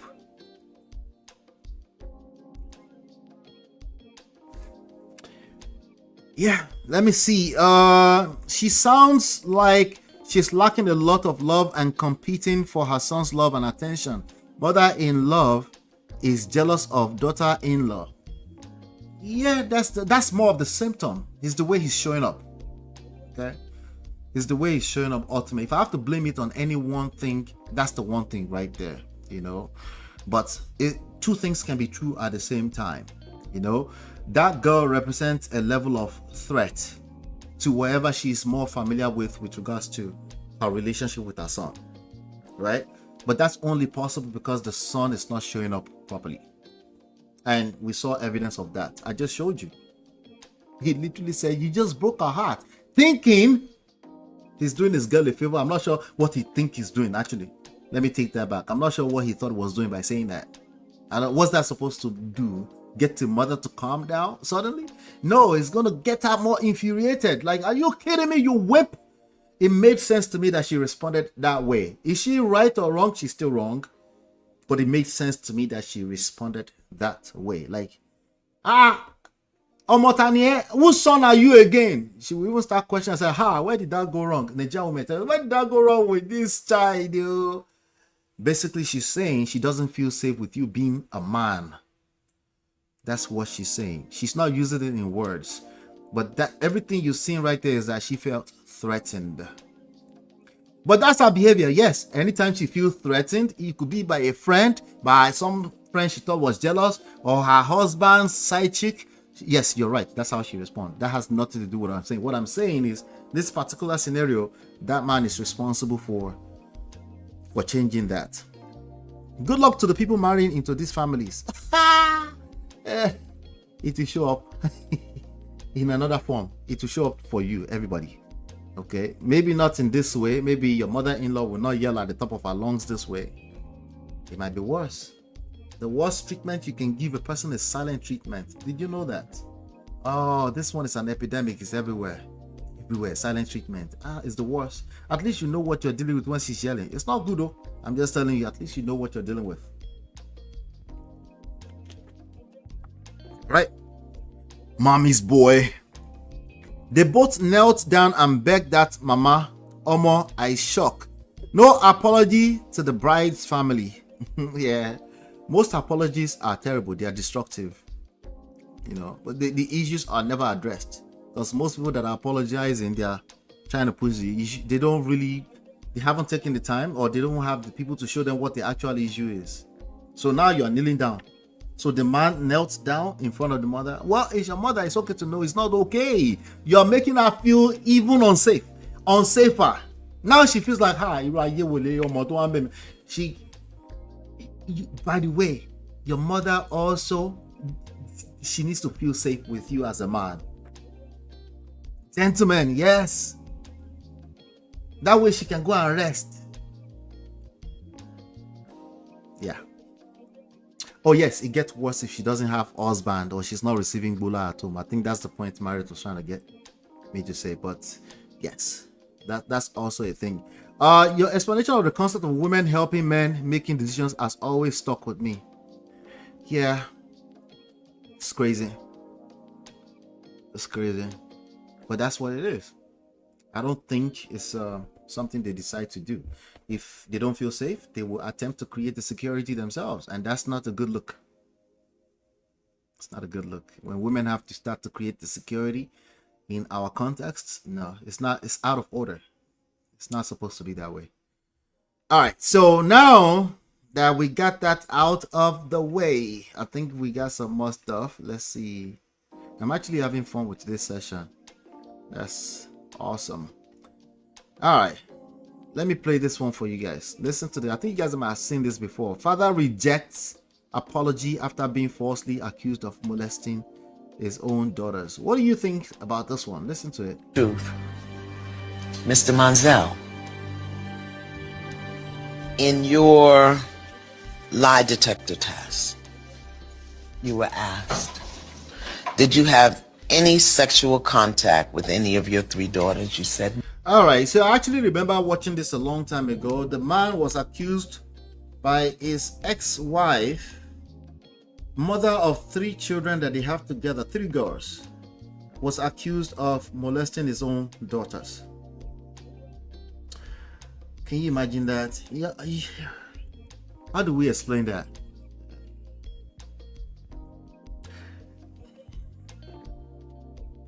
This place is getting, my wife tells me all the time, this place is getting stressed out. Anytime I see something that's relax.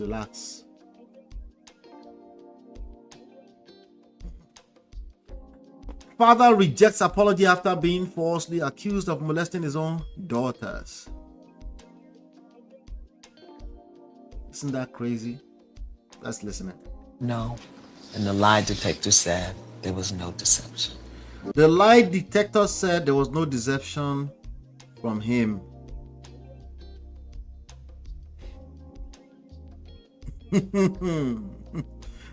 I need Botox. May God forgive you.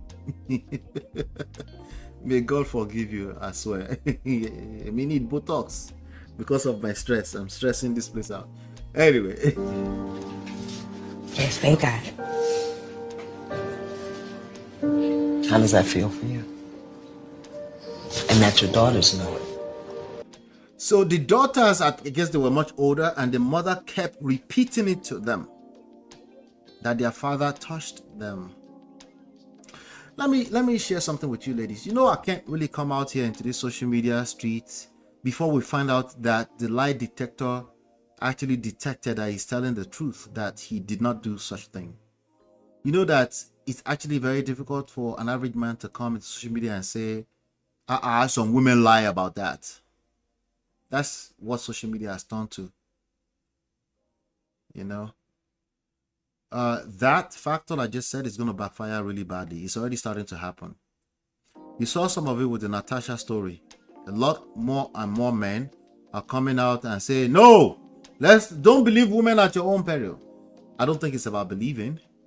I think they're pushing back too for a reason, because so many people have also ended up in jail, losing their livelihood, their freedom, before the truth was actually told, or before the truth catches up. You know, this kind of negative news will haunt you potentially for the rest of your life. Chinye, welcome. So, but this is an example how that's very possible. Yes, women can tell lies about them being victimized or their children being victimized. Sometimes they will paint a picture, not just women, men too, by the way. They will paint a picture of something that's so painful, traumatic, that they will not be too clear. They're wrong.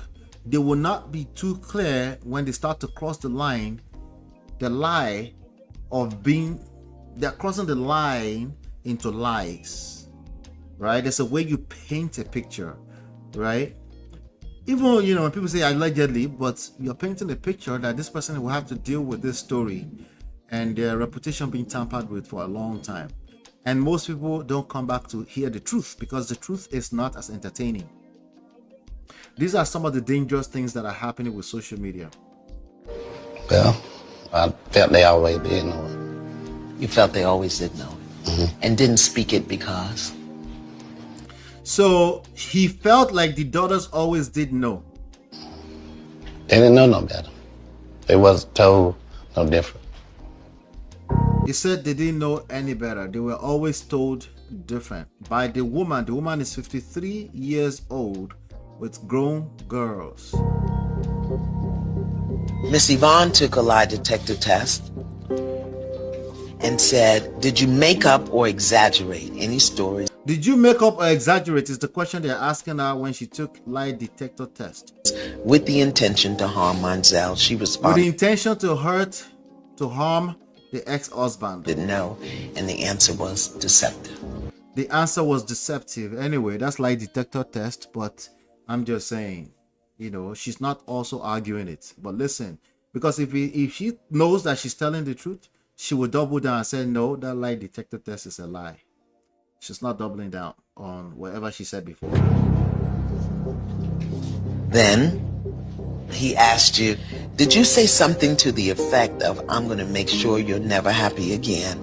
She responded, I'm going to make sure you're never happy again. They asked her if she said that to the ex-husband.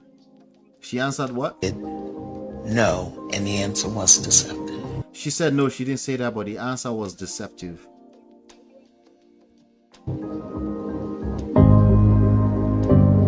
So, Miss Yvonne has acknowledged that her story about you touching your children in a sexual way. She's also acknowledged that that story is what? Was not true. Was not true. So, Miss Yvonne, is there anything that you wanted to say to Mr. Manziel? Wait. Why didn't you fight for him harder? All right, did you hear that, ladies? Okay. Did you hear that? They ask her, is there anything you want to say to him? What would you expect on a normal day if logic was a thing for human beings for her to say?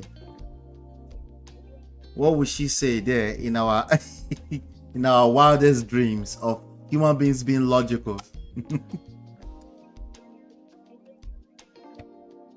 Why didn't you fight for them harder? You made me do it. She broke my heart too. You knew you didn't do it. And what is it that he could have said that would have made you not believe the lie you were telling? Believe the lie you were telling. Human beings do that. Flawlessly. Effortlessly. They tell themselves the lies long enough, they start to believe it. Miss Yvonne, you told the lie. It was a lie, and you told it. And you gotta own it. I'm sorry. I need you to say that you did not rape your girls. I need to hear it come out. One of the daughters say, I need you to say you did not do something crazy to your girls. Out your mouth the way I've always heard it, Ma. She said the way she's always heard it, she need to reverse it. Now, obviously, she's sick in the head. Let me look at this. Now, look at when people watch this, this is the kind of advice they give themselves. Men, the only woman that love you in the context of the word is our mother. Anything else, we are just trying something. You see? I understand what that person is saying, but they're now destroying themselves even more. Why? because they're coming out of their ass with common sense based advice off of what they're watching. It's unrealistic expectations of human beings. Men are still going to fall in love with women. Yes, those women they fall in love with sometimes will show up, maybe not as crazy, but they will feel that same level of craziness. Because maybe that person they feel is not accountable enough the way they would like it. There will be friction in that relationship and they will tell themselves like, only my mother loves me. When you bring your mother into it, guess what happens? Now you're a mama's boy. Now you can't, there's no chances in hell that you're going to create a good relationship. But you know who's at fault? You. Because there are actually people who create good relationship even after feeling what you felt too.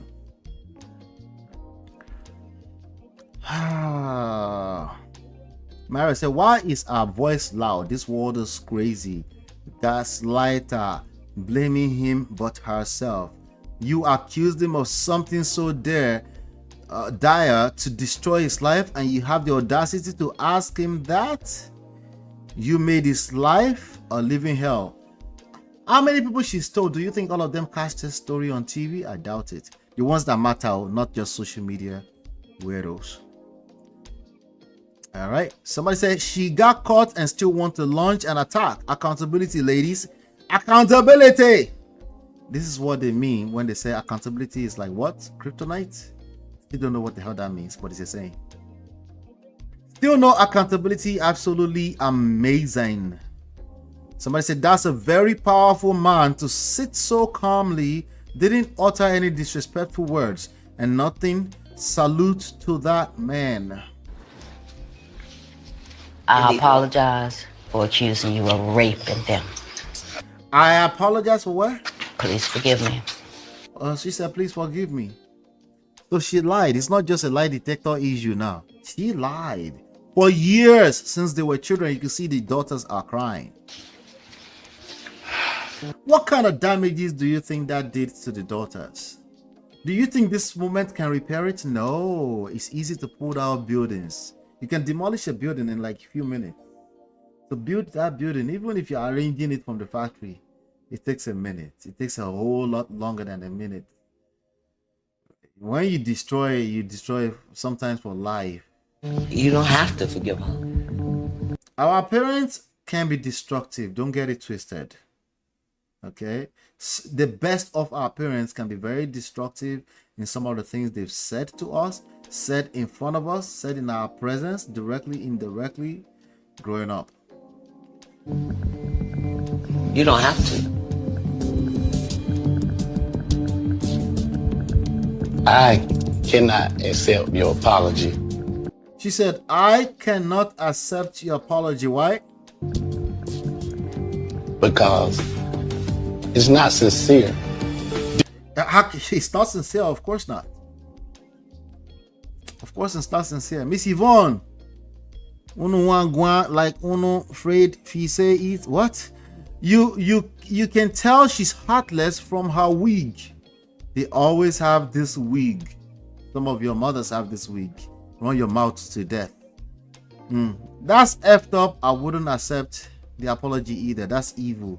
This is absolutely disgusting. People that falsely accuse someone of the R word should be charged. This should be a criminal offense. Unfortunately, verbal, emotional offenses can only take so much space. We do to each other so badly, it's not an excuse, but I'm not sure if the government have resources for a court where they're just throwing people in jail for running their mouth into a hole. Anyway, I'm gonna leave this story alone. It's crazy. I just thought it was crazy. So for those of you that are very quick to tell me that this world is crazy, people are crazy, trust me, I know. I just think if you put your focus too much on that, you will recreate it. Maybe not in this type of crazy way, but in a weird, twisted, crazy way. You will recreate the kind of negativity you focus on. What you focus on expands. Positive or negative, it expands into itself. If you focus on positive, it expands. If you focus on positive or negative, it expands. It is part of the law of attraction. So yes, there are crazy people like this in the world, and some people are unfortunate to marry a crazy person and have children with them. We can call those ones crazy. Now let's talk about you. Are you crazy? You're not crazy. Okay, let's talk about you attracting who you are. Have you been attracting crazy people? You might be crazy, or maybe you're one of the few victims, unfortunate one. Maybe, just maybe, or maybe just you're crazy, right? There's just more to the conversation, right? The wig and no lips, they were signs. Wahala. Anyway, take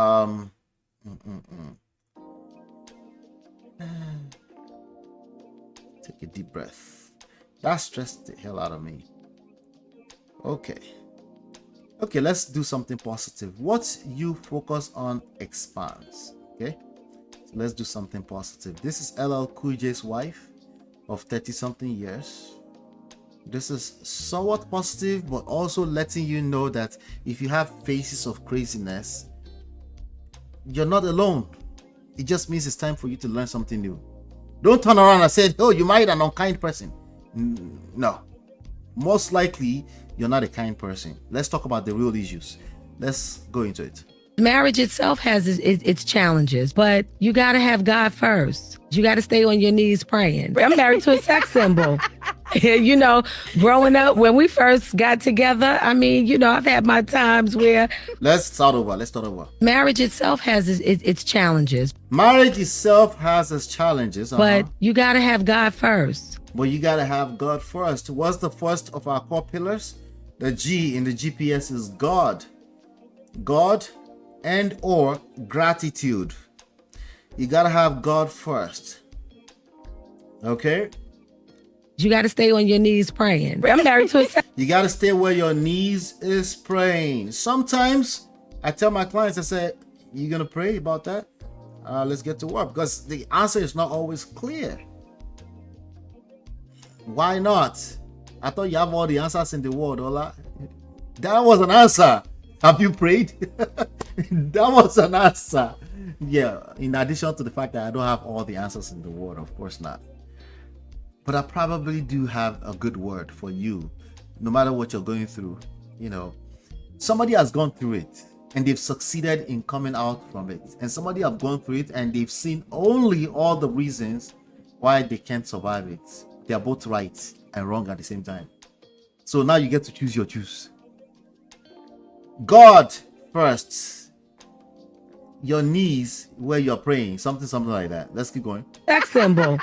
You know, she was married to a sex symbol. Growing up, when we first got together, I mean, you know, I've had my times where I would be going off and, you know, mad at this one because they looked at him this way. And so imagine being married to LL Cool J. If you don't know who LL Cool J is, it's a rapper. I think he's one of the first, I think it's the number one first mainstream rapper ever. LL Cool J is now 57 years old. He's the first rapper on Def Jam. Is the pioneer of everything you know as rap music today, basically. I think he also had an ownership stake even in Def Jam, you know, before there was a Jay-Z who was heading that company and all those kind of things. He started as far back as 1983-84 when it was like 20 or something like that. So this is the wife. LL Cool J is known for being a sex symbol. He was also an actor. Very popular actor, as a matter of fact, you know. So you can imagine somebody being married to that and like, never marry a celebrity. That's the only news you hear about marriage and celebrities, right? That's just a celebrity marriage. Actually, they just only show you the terrible ones. There are also celebrity marriages that have successfully withstand the test of time. But was it just that simple? Did they just get lucky? Let's hear her. She's still talking. Let's hear her. You know, people are very critical. You just happen to be lucky, Ola. Okay, I am a lucky man, by the way. But let's keep going. You know, but that was years ago. Todd and I got married in 95. His cousin, Marion, gave me this book called... Okay, they got married in 95. The cousin was graceful enough to give her a book. What is the book? The Power of a Praying Wife. The Power of a Praying Wife. We have a tendency of praying and being like, Lord, change him. Lord, make him this way. Lord, make him that way. But the first thing that I read in that book was that you have to change yourself. All right. Sounds like a broken record again. You have to change yourself. You have to change yourself. Now, why was she asking, Lord, change him, like many other women? Lord, change him. Lord, change him. What's the focus? The first natural instinct is to point fingers. Why? Because you actually have a good, valid reason to point fingers. Okay? When you look around you long enough, you will have enough reasons to point fingers. And you can justify that bullshit all day long. With logic too. Yes. But guess what? That's how the devil is going to get you. That's how the devil is going to get you. The devil is not the mumu in this type of equation. I promise you. Okay. You will have more than enough reasons around you to point the fingers. What does pointing the finger means? You take the attention away from changing yourself. There's only so much room. There's only so much energy you have. There's only so much will that you have to execute anything. So if you're busy trying to change the person, either you admit it by words or your action is showing that, there's only so much energy left for you to change yourself. Sounds like a broken record, I know, but it's a formula that works. But is it easy? No, it's easier said than done. Changing yourself is super, super difficult.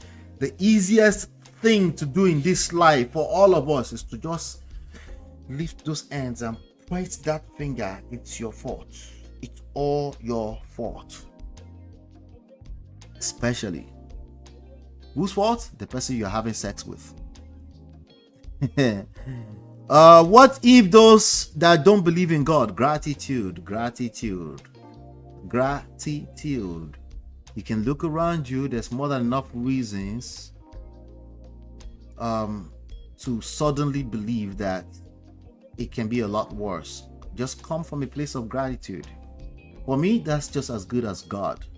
Okay, it's one of the most difficult things for us to do, especially when we find ourselves in crisis. Naturally, what do? We'll point fingers. Everything is about to crumble. Heaven is about to fall out of the skies. Everything is just bad for me. Why is it only me? Are they doing you from the village? All this, your mind will go. Your mind will assume all the worst case scenario. And like I said, there will be more than enough reasons and evidences around you to justify self-destruction and self-sabotage. Okay, ladies love Cool James. Yes, he was in the streets allegedly. Yes, that will be another valid thing to point fingers at and say is his fault. Change him. Like I said, there will be more than enough reasons around you to not work on yourself, and they will all be valid reasons, because after all, you're the victim. I'm not being sarcastic, I'm just telling you, because really what it all comes down to is, what do you want? That's what it comes down to. My clients know this a zillion times. We're going to come back to that question. What do you want? Because oftentimes when we're talking, we lose track of the most important thing in all of this. What do you want? Right? Sometimes we just enjoy the talking, talking about all the painful emotional experience of it all. Sometimes we're addicted. We're addicted to the familiarity of that funky, painful. I'm still trying to find a way to explain it better. But sometimes we are addicted to our own pain. Solution is boring. Just, he has the answer like that. That's boring. Like, imagine somebody saying, work on yourself. That's some boring shit. Well, boring build the world you live in. Okay? Imagine that bridge that's been sitting there since 1930. Still doesn't move. It's right there, but you travel over it back and forth to work every day. I was in New York City for a few weeks, some weeks back, and I asked think I was just curious. I was seeing all the movement. I just Googled. I said, how much business? How much? I think it said $25 million moves through the city on any given day. But most of the infrastructures that make that happen, they're boring. They're just in one place. So when you say the solution is boring, I get it. That's life, right? But I'm just trying to get you to be aware of it. It's a lot more fun in a weird, twisted way to keep talking about the pain, how your mother-in-law hurt you, how the sister-in-law said this once upon a time, how the DV happened. Like, those things are, I know, very weirdly, very exciting to talk about. We can see them in the numbers, the kind of content people engage, right?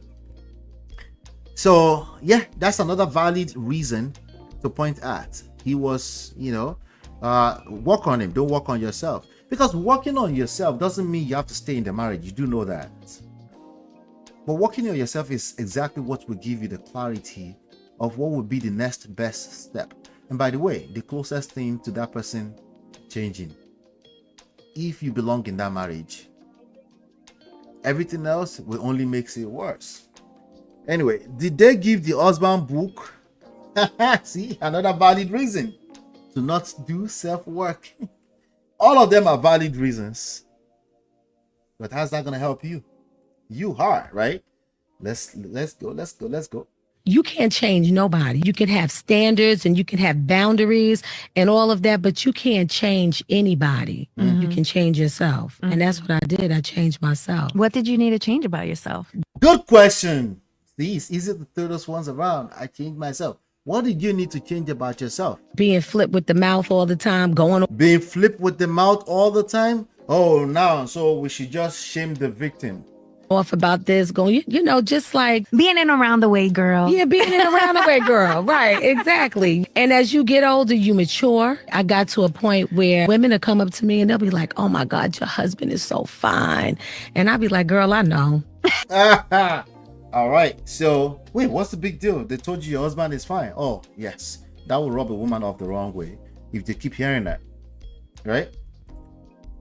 So, but that doesn't make any sense. So you didn't know you married a LL Cool J. Remember, all sense of logic will fly out the window when people get caught up in their emotions, right? So remember that, right?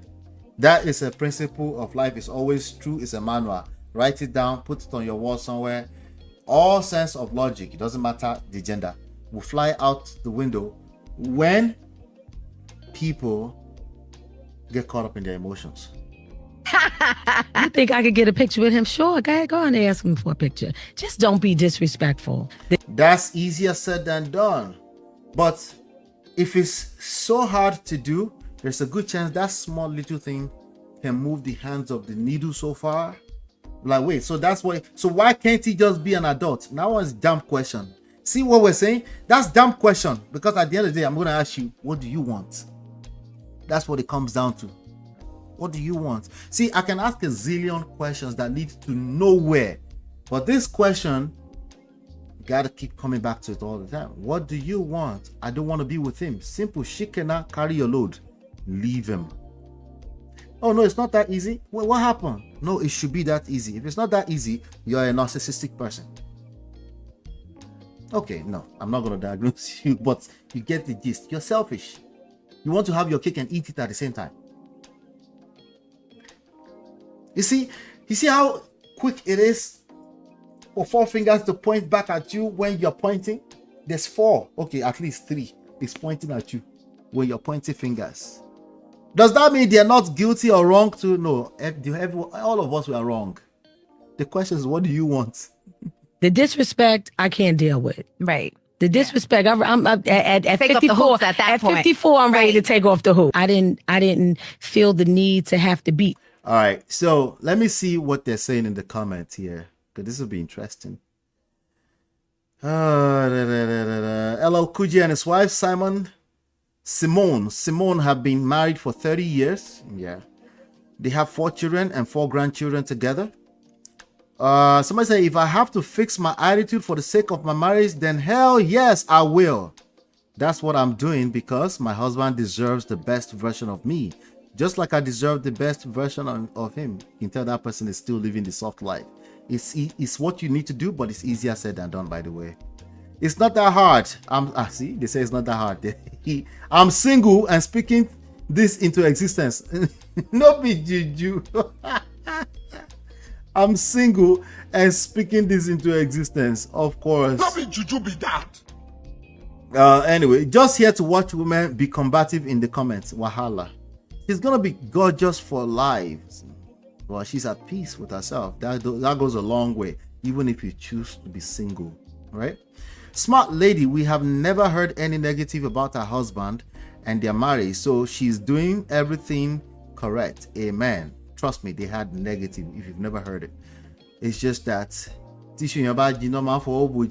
everybody understands what kind of secret they are covering up in their own house. Everybody have some kind of secret they are covering up in their house. If you want, go and expose your own. Okay? Everybody will eat you up for entertainment. Teach the young ones the best thing you can do for your union, relationship, or even your family is to change you. It's hard to argue with that, actually. When you make your house a home and make it a place where he can find peace. Did she say something about home is where the heart is, right? I think she said something like that. It's true. Make it a home. Make it a home. Oh, is the woman's... See, when we say... When Yoruba people say... Or when they say... They usually say it to women, right? On the surface, the truth is that they've used that to manipulate women a lot and weaponize it against women. So I understand the lashback or backlash, whichever one it is, right? I get it, you know, but it's best for you to ask questions than conclude that this is an actual weapon. Ask, what do you mean? Ask the elders, what do you mean? If they say the woman makes the home, I always start with the man sets the tone, but the woman makes it a home, right? So that you kind of put a soft landing to that. But it's your home. You are the one that will make the home. If that's a triggering statement, instead of doing Gen Z, and you know you're not Gen Z, you're actually Gen X, backwards. But you are doing like, I'm coconutted. Like, ask. Because you're not Gen Z. Okay, Gen Z, they will collect in a different level. Okay, they have their own collection coming. Premium. Okay, all of them will collect breakfasts. But they will figure it out. It's a society. It has its way of working itself out. But you, let me talk to you, the one that you are Gen Y, Millennial, and Gen X. And you have a lot to lose here. Instead of making conclusive statements or ideologies from your triggers, why not take a shower, drink some cold water, and then ask the elders. This thing is triggering. Because then they might, if you ask that way, they might break it down for you. And then you might find out that I need to engage my soft life for the first time in my life. We're seeing people now starting to say, I want soft life. I don't want to be a strong woman. It took you like 20 years to figure that out. Okay, whatever. Anyway, when you make your house a home and make it a place where he can find peace, let me tell you, that's all they want. A peaceful and loving place to rest their bones. Now, is that an overnight thing? No, it's not. It's easier said than done. It might be a process. You might have created some damages. He might have created some damages. It's going to be a process to get into that space. Okay? That's why we have programs that takes a minute, because just one night, one moment, there's only so much you can do, right?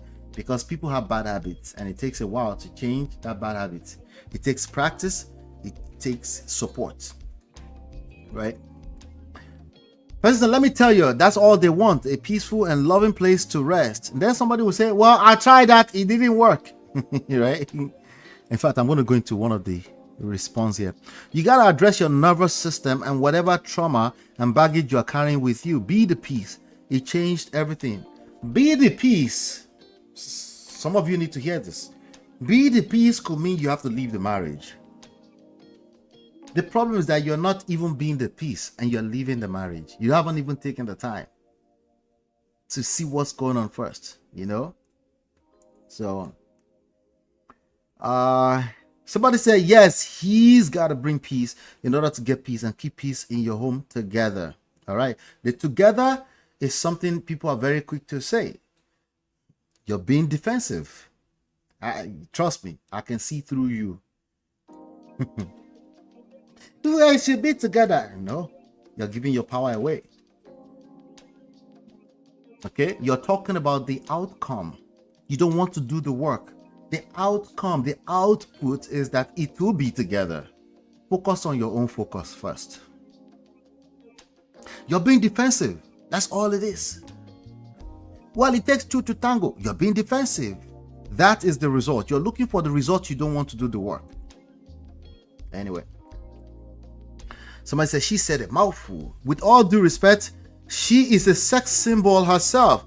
She's gorgeous and full of wisdom. LL is a lucky man. I agree 100%. You know the funny thing about that? A lot of beautiful women, they don't see what other people see in them. In fact, if you say too much, they might fight you. Because they don't want to be known for just being a pretty girl. They might even take it as you're patronizing them. Again, life is a complicated piece, so it's understandable. She's dressed like Penny's room from Good Times. Penny's mom from Good Times. I was like, wait, what? Penny, yes. Y'all are so stuck on infidelity, y'all missed the whole message. Shake my head. Some people and a lot of people don't know how to comprehend well. Okay, so he cheated in the past. Okay, point made. Right? Point made. She should have left? Maybe. Maybe if it was you, you should have left. Everybody's story is different. Right? I see why he locked her down. Yep. Yes, ma'am. I've been married for 8 years and took notes. Simone is a class act, a survivor, and a businesswoman in her own right. She supported him, raised a family, and is unproblematic. She said she was problematic until she changed it, right? So it's yeah, this thing will not load other ones here, but let me see. It's a tricky one. It's a tricky one. That's why you must focus on your own focus. Like I told you, on this public platform, I'm giving my best. I'm trying not to generalize, but technically I am still generalizing because you are hearing generalizations. Okay, you hear one angle. The reality is that every principle needs the adequate and proper application to your own story. Everybody don't have the same story. Okay. All right, so let's so I just thought that was good, something that I could share with you, but I think, let me see, is there one more? This is longer than I thought. It's 2 hours. Is it? Okay, I'll take a break. I'll take a break if I can. I'll see if I can take a break. Okay. All right, we got one more. This one will be short, and then I'll give you guys the lessons for today, and then we'll call it a day. Okay, I saw this post somewhere on hustle_for_better. You know, they post viral posts. They post things that they know social media will agree with. Say, marrying late is better than marrying wrong. Never rush into a relationship. Ain't that right? Right? When you do it, God is good all the time. Man, it's a good show. I appreciate you, Marriott. God is good all the time. Ain't that a word? Ain't that the truth? Clap, clap. Anyway, wait till let's go in the comment. Let's see what they say in the comment. Somebody said, don't marry, even better. So I said, don't even do it. Okay, marriage is a scam. Right? See, when you thought this made sense to you, somebody's going to take the way to another level for you. Just tell you, don't marry at all. Right? So what are you gonna do? And say, no, I don't think people should not marry. I don't think it's that deep. No, it's that deep. If it was that deep for you, then it's that deeper for other people. See, all of us have worry. Let's be advising ourselves now. All right. So now, marrying late is better than marrying wrong. Correct. That's a correct statement. Never rush into a relationship. Correct statement. The problem is that it's pregnant. It is a pregnant statement. Anyway, Somebody said, this is just amazing. That's motivational education as well. This is so true. That's the best one. That's the best post of the day. You can marry late and still marry nonsense. Now, that's the bestest of bestest. Somebody say, hey, you think you have weird, Abby? Let's take it to the next level. You can marry late and still marry nonsense. In fact, let me even add on to it. You can marry late and you were the nonsense. How's that one? We're not talking. We're not addressing the real issues. Not on social media. I'll tell you that much. Okay. So true this is. So I say, like a man. Agreed. Amen. Rather wait for my steak to be cooked right. You go wait, stay. Anyway, cooking steak. Marrying late, sis, not also a guarantee that you won't marry wrong. They use that also sink. Use that th that also sink. I don't know what they're talking about. Anyway, it's a very short thing. When you say these very, very correct statements, make sure that you're coming from a very correct place. Okay? It's like communication. We're about to talk about communication now, right? It's like communication as well. It's not you talking that matters. Okay? It's not just the fact that you're talking that makes it communication. In fact, there are 2 steps that has nothing to do with you talking that I want to talk about before you talk about you talking in communication. There is listening. There is active listening, as in like you're listening to understand. And there's an additional step, 3 steps. There's listening to where they're coming from. Sometimes they're saying nonsense while you're having sex with them, so it is what it is. If the person you're having sex with is saying nonsense, your husband, your wife, the mother of your children, the father of your children is talking gibberish, nonsense, your fault too, okay? And it's not the nonsense that I need you to listen to. I want you now, as a 3rd level, try to see if you can hear where they're coming from. Listen. You're not sure where they're coming from. You're thinking deeper. You're like, what happened the last 2 days? Is something wrong somewhere? Wait, can you elaborate? What do you mean by that? You have enough patience in yourself. You have capacity. You've been working on yourself. You've been changing yourself. You have the capacity to calm down and realize that whatever they're going through for them to be spitting gibberish is probably not about you. Probably it might be about you, but probably it's mainly about them always, because they have the power to choose to also move with less madness. But somehow that's the person you're having sex with, so they're moving with madness. Congratulations, you have to deal with it. It's their fault, you're right. You still have to deal with it.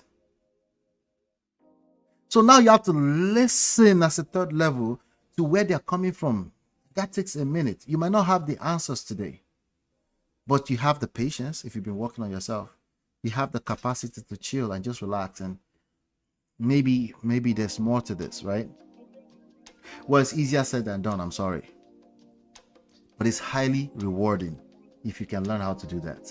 It is highly rewarding if you can learn how to do it. It's not just going to benefit you in this romantic relationship just in case you decide that, well, I'm not going to deal with that. This newly learned skill will help you in your professional life. It will help you in every aspect of life. Okay? So, with that being said, let's move on and talk a little bit about some of the weirdest advices that will get, well, the angles are weird and twisted and people are using to sabotage themselves. So marriage exposed, the ugly truth no one talks about.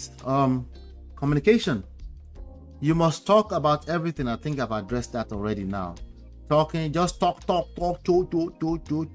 Every time you talk, now you've given the person ammunitions to continue to destroy your relationship, because somebody told you that all you have to do is talk. Just talk about everything. Well, how can it destroy? Well, over talking each other, obviously that creates resentments.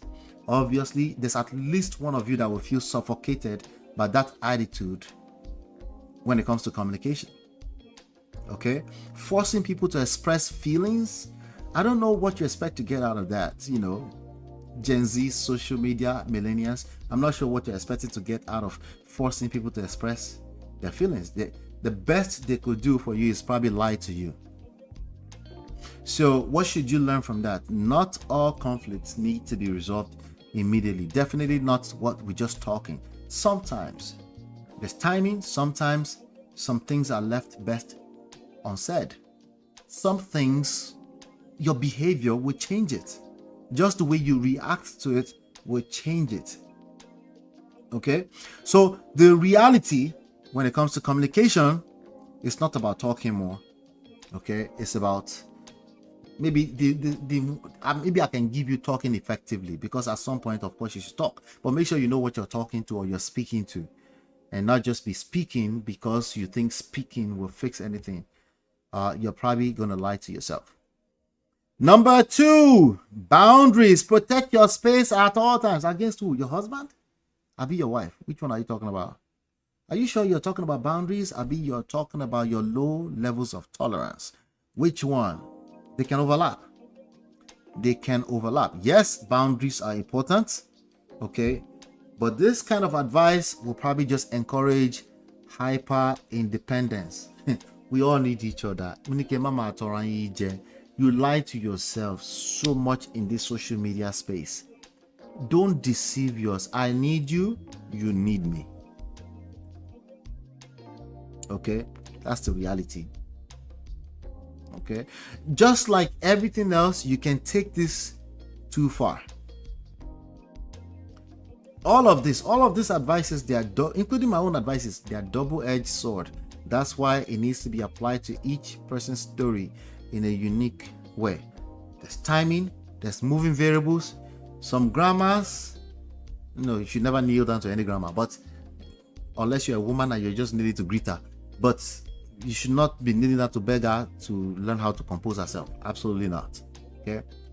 So boundaries are supposed to strengthen relationship. That's the whole point. If it's creating division for you, then you have to pay attention to that. A lot of people come to me and say, real estate is an asset. I say, no, it's not that piece of property that the asset is. If it's putting money in your pocket.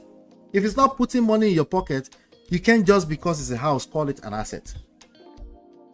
Okay, generally speaking, we've known it to be an asset, but you can end up buying a house. You can end up buying a house that will become a liability for you. And these people snapping now. Okay, Tonya, you're supposed to be in bed like 2 hours ago, Tonya. But you can talk, sharing bucket and wisdom with us for hours. Oh, bless you, Tonya. Make sure you're not rolling over checking phone, your husband next to you. May God forgive you. All right. Number 3. If they are toxic, cut them off. Narcissism, right? The narcissistic thing, the obsession that you ladies especially have with the type. If I want this channel to blow up right now, all I have to do is make all the titles about narcissism. That's literally all I have to do.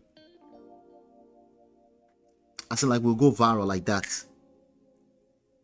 If this subtopic that we're looking at, number 3 here, right? If I make it the title of a video, hey, I'm about to blow in here. We don't blow me that. I promise you. But it's dangerous. It's dangerous.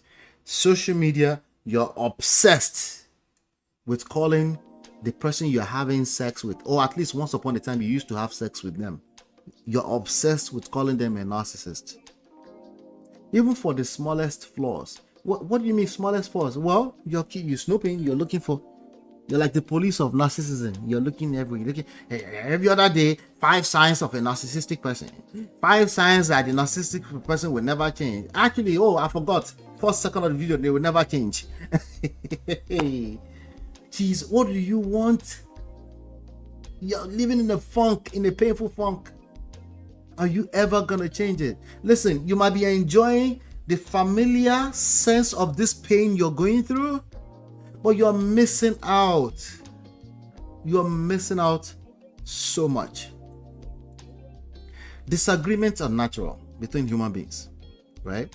Of course, it escalates to argument. I always say avoid argument. Why do I say that? Because I know they will happen. But when you are aware that you should avoid them, at least at some point you have some self-control. Say, okay, let's not argue. We obviously have a disagreement here. What should you do? Look for a common ground. There's only one secret here: unity. Unity. What do you tell each other? I say, well, cut them off. Not every disagreement or a selfish moment is a sign of narcissism. Okay? What most people call narcissistic behavior or trait, for the most part, is they felt a sense of selfish. Somebody is being selfish. So the first thing you think about is call them a narcissist. You couldn't be more wrong or wronger. You're wrong. In fact, I will bet my monthly livelihood on it that you are the narcissist. Just a bet, a gamble. Okay? So when we're talking about true narcissistic abuse, it's something serious. You're not going to get anything from demonizing your partners, your past partners, the mother of your children. Nothing good is coming for you out of it. Outside of the short-term feel good, you feeling like, oh, after all, you've been a victim. It hasn't been your fault. Yeah, you feel good short-term. Long-term, but that attitude is going to hurt you because it shows up in your behavior. Number 4, infidelity. You guys are obsessed with infidelity. You're obsessed with cheating. Okay? For good reasons, I must say. Some of you, listen, cheating hurts. Betrayal hurts. But some of you are disconnected from the fact that that cheating is a form of betrayal. There are other forms of betrayal that hurts just as much. But you're obsessed with cheating. So it drives how you think about everything when it comes to relationship.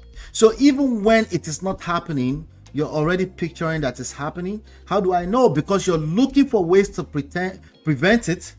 But when you're actively always looking for ways to prevent cheating and infidelity,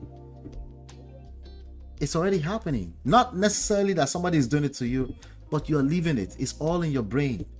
You're scared, shitless. You're missing out on enjoying your relationship. And yes, you're potentially pushing your partner away. Maybe not even to go and cheat. Maybe to finally dump your ass. Someday they will wake up and they will dump you. Sometimes the way they dump you is not always what it looks like. It might look like they cheated, but honestly, it hasn't been home for them. And vice versa. Because there are men who are so insecure who do the same thing. They're insecure for a good reason. Maybe somebody cheated on them in GSS too, so now they feel betrayed. It's tough. Betrayal is tough across the board.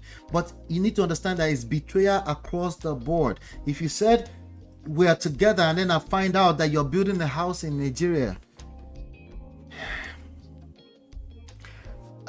like maybe even I've always told myself it's okay for you to have your own freedom, but I feel some type of way. Or maybe I find out that you've been giving this extra $2,000 to your mother for the last 3 years while I'm struggling to pay the bills. You don't see that as cheating? I know I always give the example of you go downstairs to go and eat ice cream and you guys don't agree. You said you told me, you didn't tell me, but I also didn't know that you were going to be eating ice cream downstairs. I could have been eating mine too. Right? But the point I'm making there is that betrayal hurts. Of course it hurts. But when you're obsessed with cheating, you're living it already. Don't be afraid. You're already living it. Just make that your reality, since that's the only thing you want to be worried about, as opposed to pouring into your relationship, pouring into your partner. What are you pouring into them if all you're doing is sitting down having conversations with them about cheating and how scared you are of them cheating on you? You're missing out. The time you're supposed to be there loving on each other, You're busy talking about bullshit that is not happening, obviously, not in real time. Just telling you. Another thing, once a cheater, always a cheater. But yeah, you want to stay there and then show each other shaggy. The idea that infidelity always means a relationship is over can stop couples from working through issues that led to the betrayal. How can something lead to the betrayal? You're an adult, see? You're getting defensive. Calm down. Okay? Calm down. While cheating is serious, some marriages recover stronger after addressing the root problems. Either you like it or not, that's the reality. Okay? So the reality, more so, is every situation is different. Some people should severe. Cut, snip, it's not going to work. Some people, not so simple Gen Z people. Okay, calm down. Calm your balls down. Stop giving everybody this prescription that they must leave their relationship. And by the way, there's a good chance you're going to become the enemy. Next time they have sex, you become the pillow talk, and they will tell the other person that you told them to leave. And it's like, I can't believe she told that to her husband. She won't tell that to her husband. But yeah, what of them I do? I wanted to say that in Ibadan. Did I say it right? Sorry, Ibadan people. Go on TikTok. Everybody's talking. They're doking themselves on TikTok. I'm very polite here, so don't even come on my case. I talk very spicy in real life, if you meet me. But let's go to number 5. Don't worry, I'll come to the comments in the session. Love yourself first before loving someone else. I say that here all the time. But again, everything is double-edged sword. Some of you need to be selfless. Some of you need to be selfish. It just depends on your situation. Okay? Some of you need to be more selfless. Some of you need to be more selfish. Some of you are too selfish. You need to be more selfless. Some of you are too selfless. You need to start loving yourself. Value yourself. If I have to make a generalization out of this, it's always love yourself. But make sure you are addressing what do you want. If you say love yourself and you're hurting your loved ones, you don't love yourself. That backfires very quickly. Do you understand? Okay? Self-love is important. Yes. It promotes, for some people, self-centeredness. Okay? So we got to be careful. Okay? We have to be careful. Marriage isn't about being perfect. It's not about that. It's about growing together at the end of the day.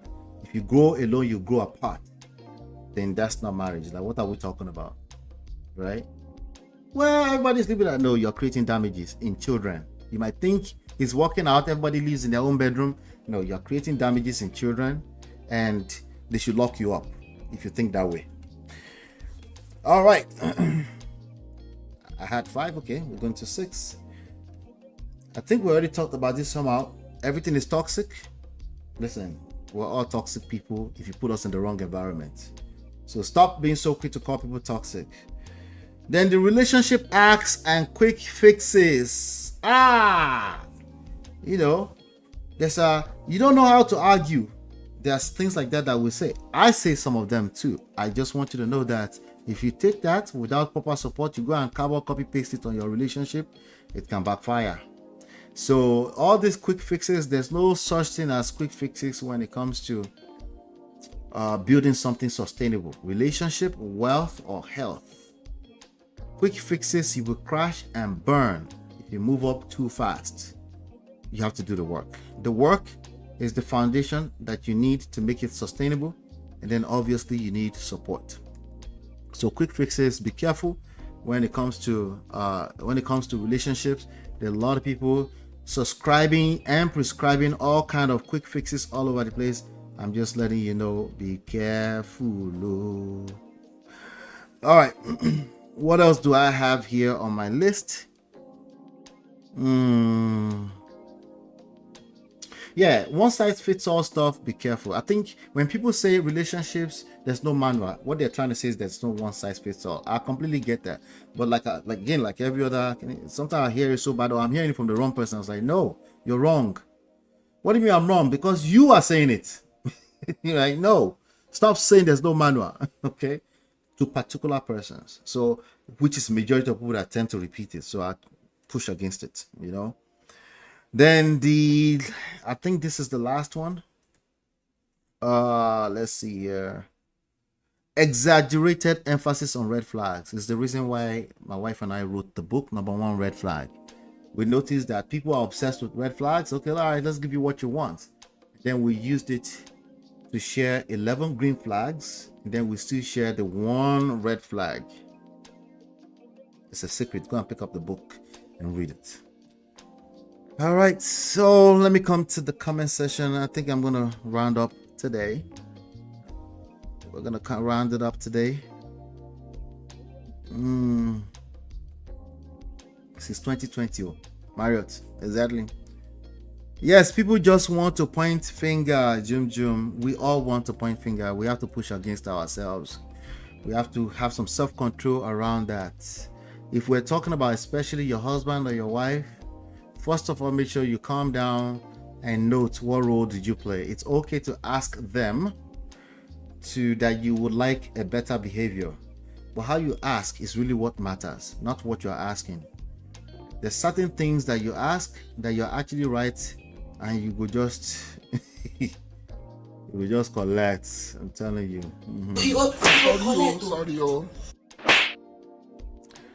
All right, so it's how you ask. Oftentimes people don't mind that you're asking them to support in making their experience better. You see how I put that?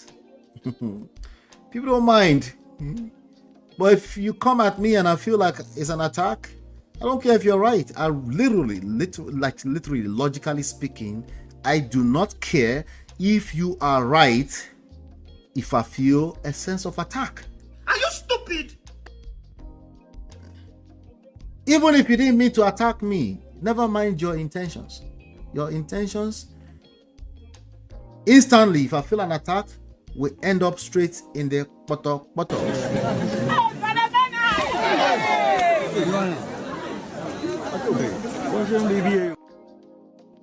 Telling you.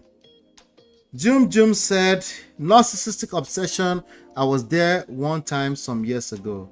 We bless God. We bless you, Lord. You are holy. We bless God for your life, Jum. Thank God for redirection and Coach MOP. Hint, hint. All right. So shout out to all of you. I appreciate you guys. Help me share this video. Share. If you want my personal help,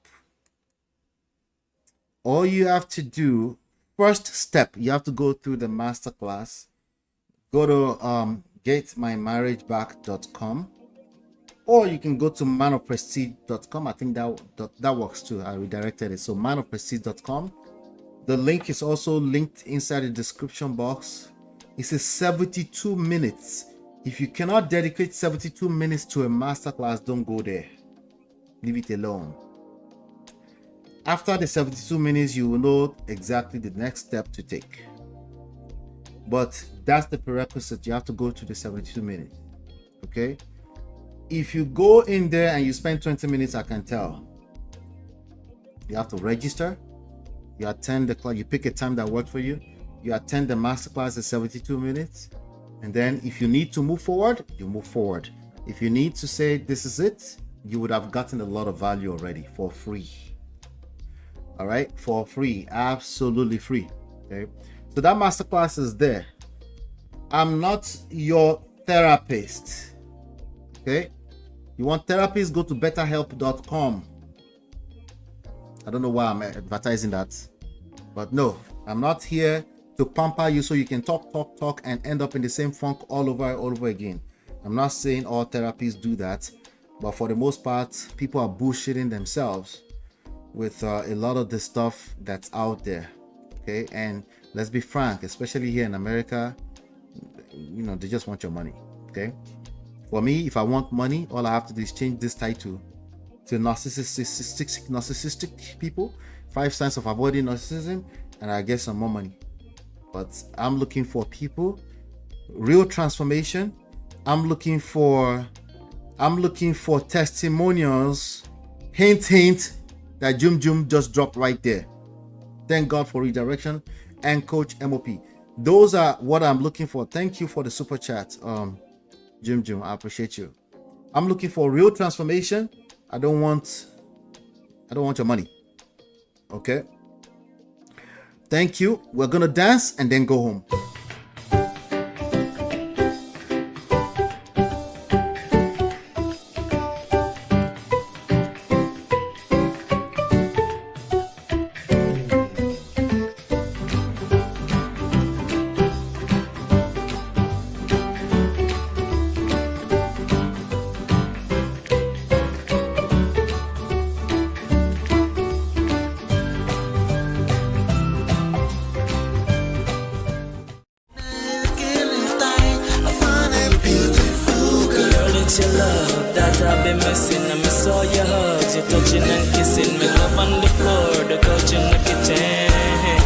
One love enough, we done enough.